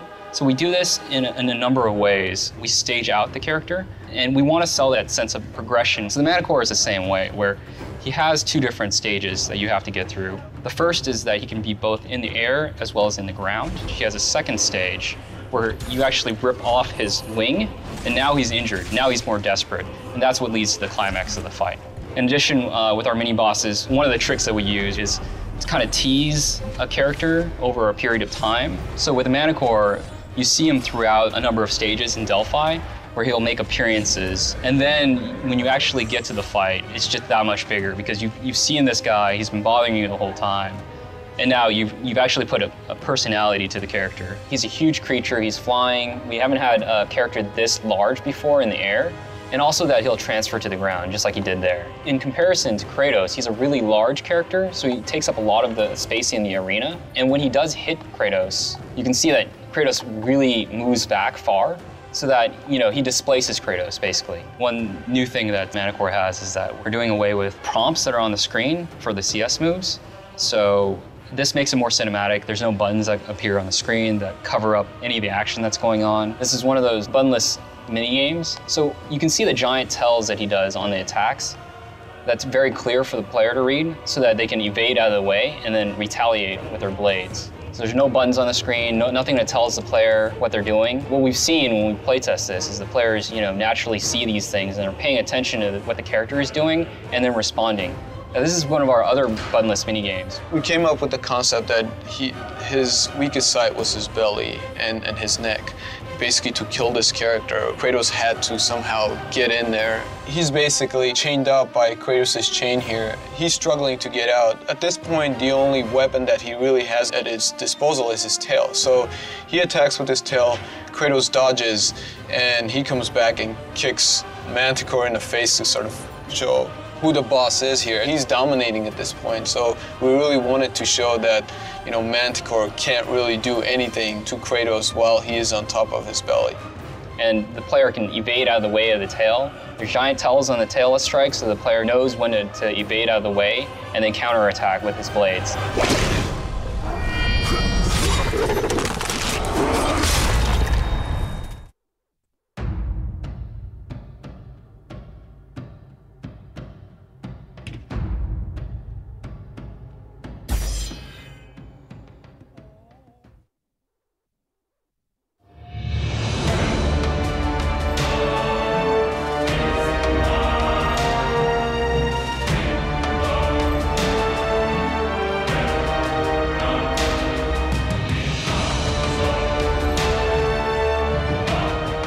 Hi, I'm Todd Pappy, Game Director at God of War Ascension. What you're about to see is a making of video that we've been shooting over about 2+ years. It gives you a good idea of the inception of an idea all the way through to the final product. Keep in mind that this is a work in progress. Enjoy. Traditionally, Minotaur is half man, half bull, and that's what we've gone with in the past. This time around, we're messing with the Minotaur a little bit. The sky is open in terms of what we can do with him. My task for this Minotaur is to bring something different to the table, to the point where we're even talking about taking it outside of being a bull. So it's going to be some kind of new hybrid amalgamation. We're trying to find all the aggressive mammals that we can and trying to bring them together with a human and see what we get. With the Minotaur, it might not even be a Minotaur. The basic structure is that it's got to have the reverse need.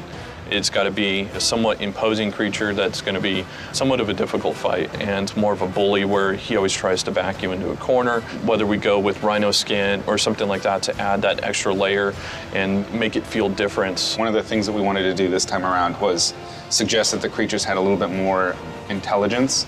And we figured the best way to do that would be by including some clothing, some accessories that weren't just armor. So there's going to be a lot more robes and things like that this time around. This is your sort of standard Minotaur approach, you know, the bull head with the horns and all that sort of thing.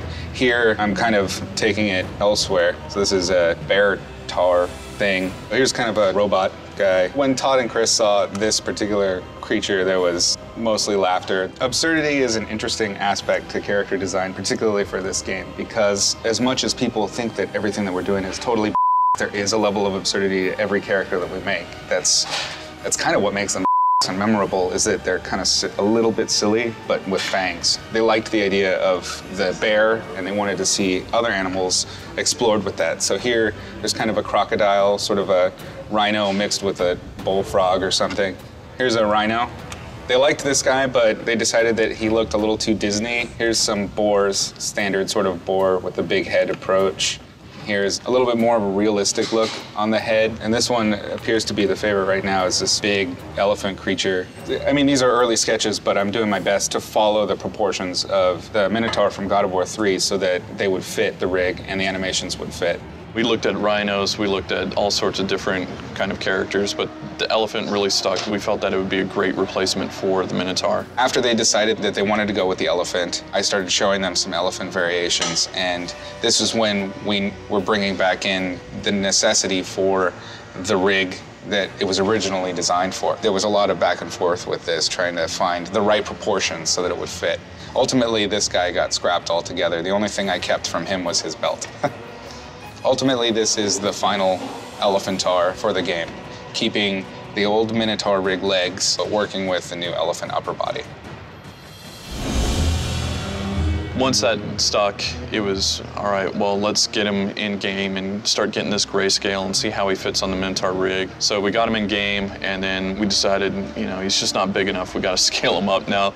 You know, he's an elephant. Like, he should look really big on screen. So we scaled him up like 20%, and I think he looks much better. And really with this guy, I'm just really trying to get kind of the energy across that he has. You know, he's got a lot of attitude, and it's a really interesting looking character, you know? It's just like this crazy, like rocky elephant dude. So you can see I'm just kind of laying in all the big shapes so I can get a better idea of how much detail I need to put in areas around his body and where I want to draw the eye. Let's say I went in and I just sculpted the body, did all the detailing, like all this armor, like all the armor plating and the skin texture and everything.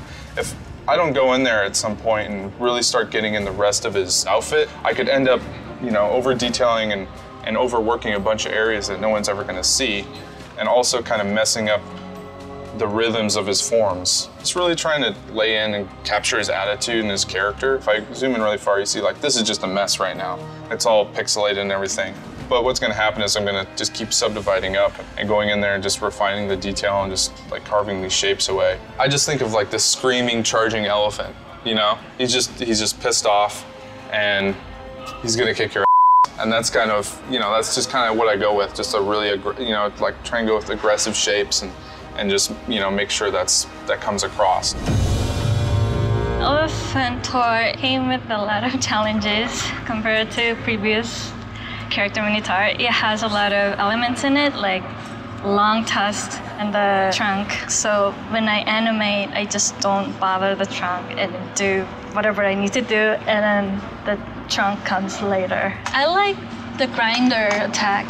He just has this loop of going all crazy. It's like he won't stop at anything, just go for it. Used to be shorter length, but then it got longer. It's 80 frame. Used to be like 50 frame of attack, but it needed time to get it looks really heavy. You have to see how heavy the club is. It's pretty much all about the timing.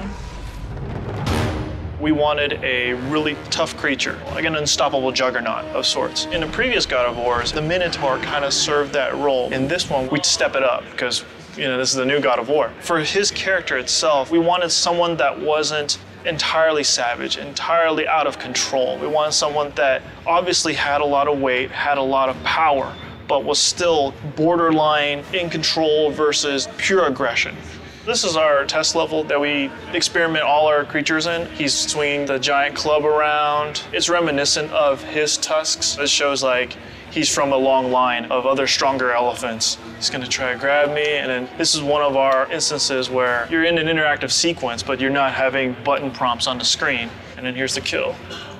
So you've got him pinned down, and like he's totally trying to grab you, so you hit all your buttons, try to take him out as quick as you can, and then this is the satisfying moment when you stab.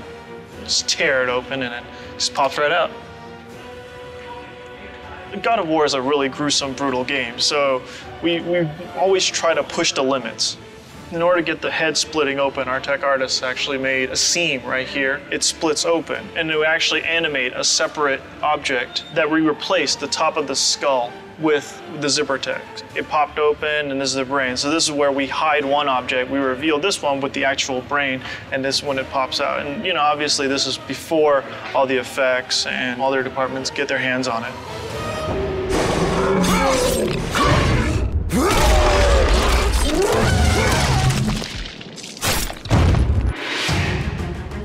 Bruno came to me about this kill. He just told me make it as, you know, as brutal as possible. So yeah, I was like, oh wow, this is gonna be cool. This is the beginning part of finishing off the elephant. Kratos yanks him to a position where he wants to slice his head open. So that's the first thing. The pose is very important. Like, you can still be threatened by the elephant. He's pinned down, and then at this point you can, like, you know, slash his head. I added a little bit of the emotion on the eyebrow. I have this eye blinking a lot, blinking, and all of a sudden just froze. But I don't know, it kind of got lost with all the bloods going on. At this point, like, Kratos just looked at his prize, like his finish move, and toss him away like a garbage. I think Elephant Tar turned out great. I think the model looks absolutely fantastic.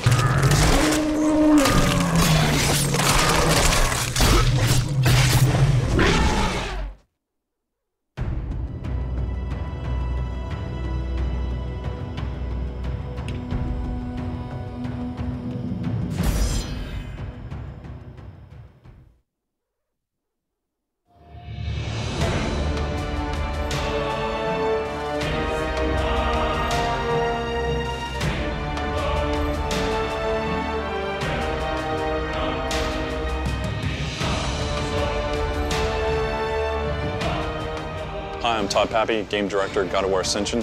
What you're about to see is a making of video that we've been shooting over about 2+ years. It gives you a good idea of the inception of an idea all the way through to the final product. Keep in mind that this is a work in progress. Enjoy.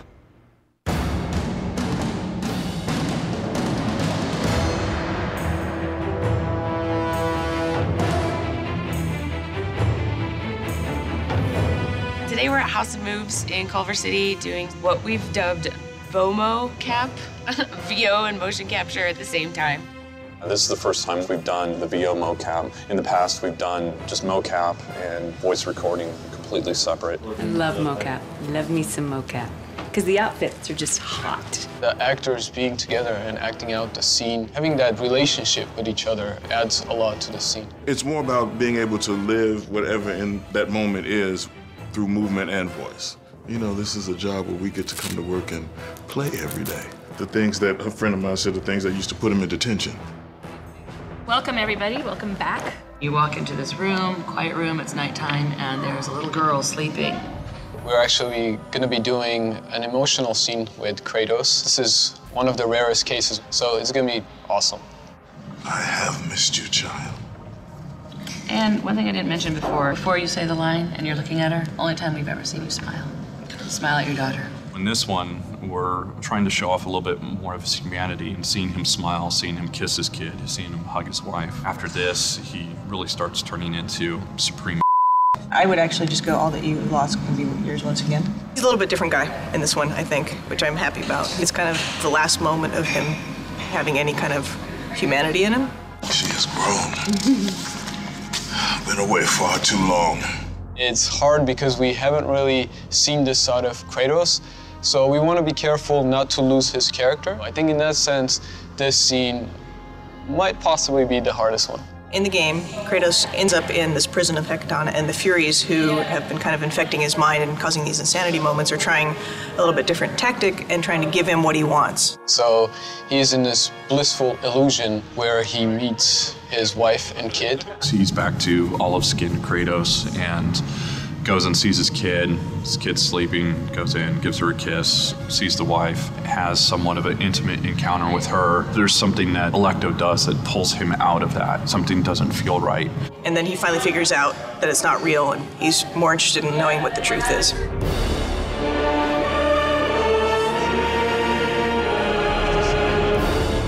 This is the master bed. This is where he makes love to his wife. Yeah. The moment she does this, you no longer go for her anymore. But everything else looked awesome. When you're working on a computer, everything's so planned. You have to know exactly what you want. You know, a lot of times actors bring in something of their own that just, you know, makes that scene that much better. T-pose.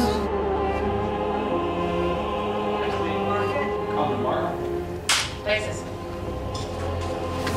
And action. One of the best parts is being able to work with other actors. It's like theater. And we could play an imaginary world because nothing's really there. I try to push them interacting with each other more. I want to try to get that emotion through TC's acting as well as his voice. I will never return to Lord Ares. Never! TC, I love that hold. Yeah, with the hand. Very good. The hard part is over, Spartan. Jennifer stood out as she had the right voice for it. It was sultry. And out of all the Furies, that's what we were looking for Alecto, and being able to do the wife as well and sell those intimate encounters better.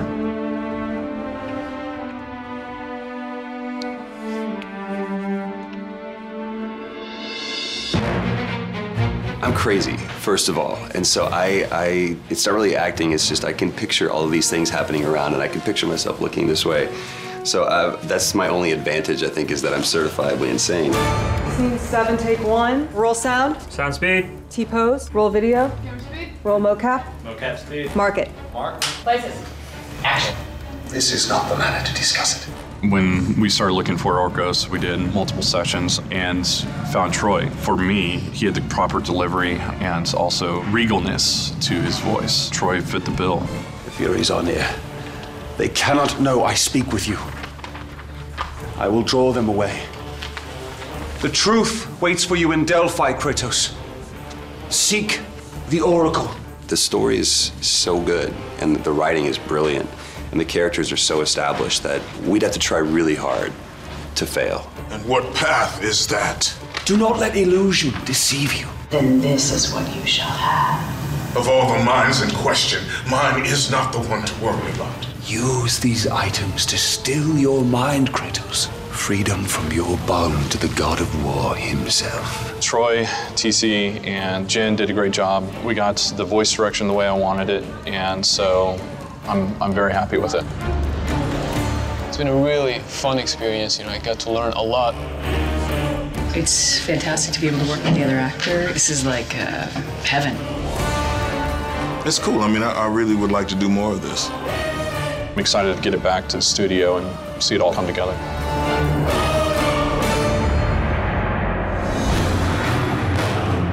We got a lot of great performance from our actors, and now it's time to implement it. When we receive the raw motion capture data, oftentimes the characters aren't quite aligned properly, like say one person has to shake another person's hand. The hands might be a little bit off. There's no face, they just have deadpan puppet face, and we have to add in all the eye blinks and darts, all the mouth talking and emotion and eyebrows and everything. We do get pretty good fidelity with just the basic body, but every once in a while maybe the actor didn't give us quite the performance we wanted, maybe Kratos didn't look manly enough, or maybe the wife didn't look wifey enough, so we go in and finesse the acting as well.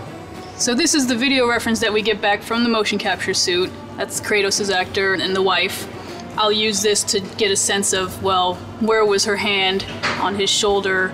What are the fingers doing? So when we get the motion capture data back, it's mapped onto these joints, which is kind of the skeleton of the character. Each joint is getting data about translation or rotation based on what the actor was doing at the time. This is Kratos and the wife doing their thing. On top of the rig, we have the characters that get mapped onto these joints. From there, we have these controls that we can put on. These controls are what I can actually use and manipulate the animation like this.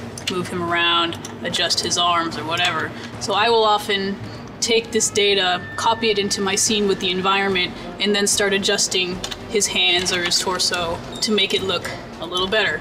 Maybe that hand isn't quite, they're not looking quite real, like they're actually holding hands, so I may end up moving her arm or his arm to make it look a little more realistic. So this scene has quite a lot of dialogue in it, but when we get the motion capture data back, it's not there. There's no audio, and you can see the mouths aren't moving, there's no facial animation happening. So what I will do, I'll bring it into my scene.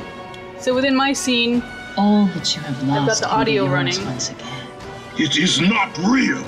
We have these sliders where you can control his eyes, his eyebrows, or his mouth, and make these phonemes, which are basically the mouth shapes for when he's talking. So if I move this slider up and down, you can see his mouth is opening.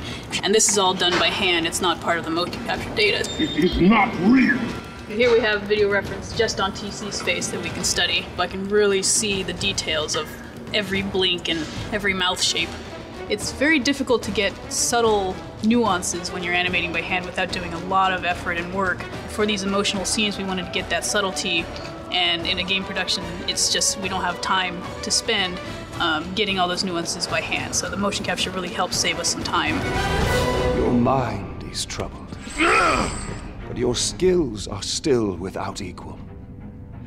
Do you have business with me?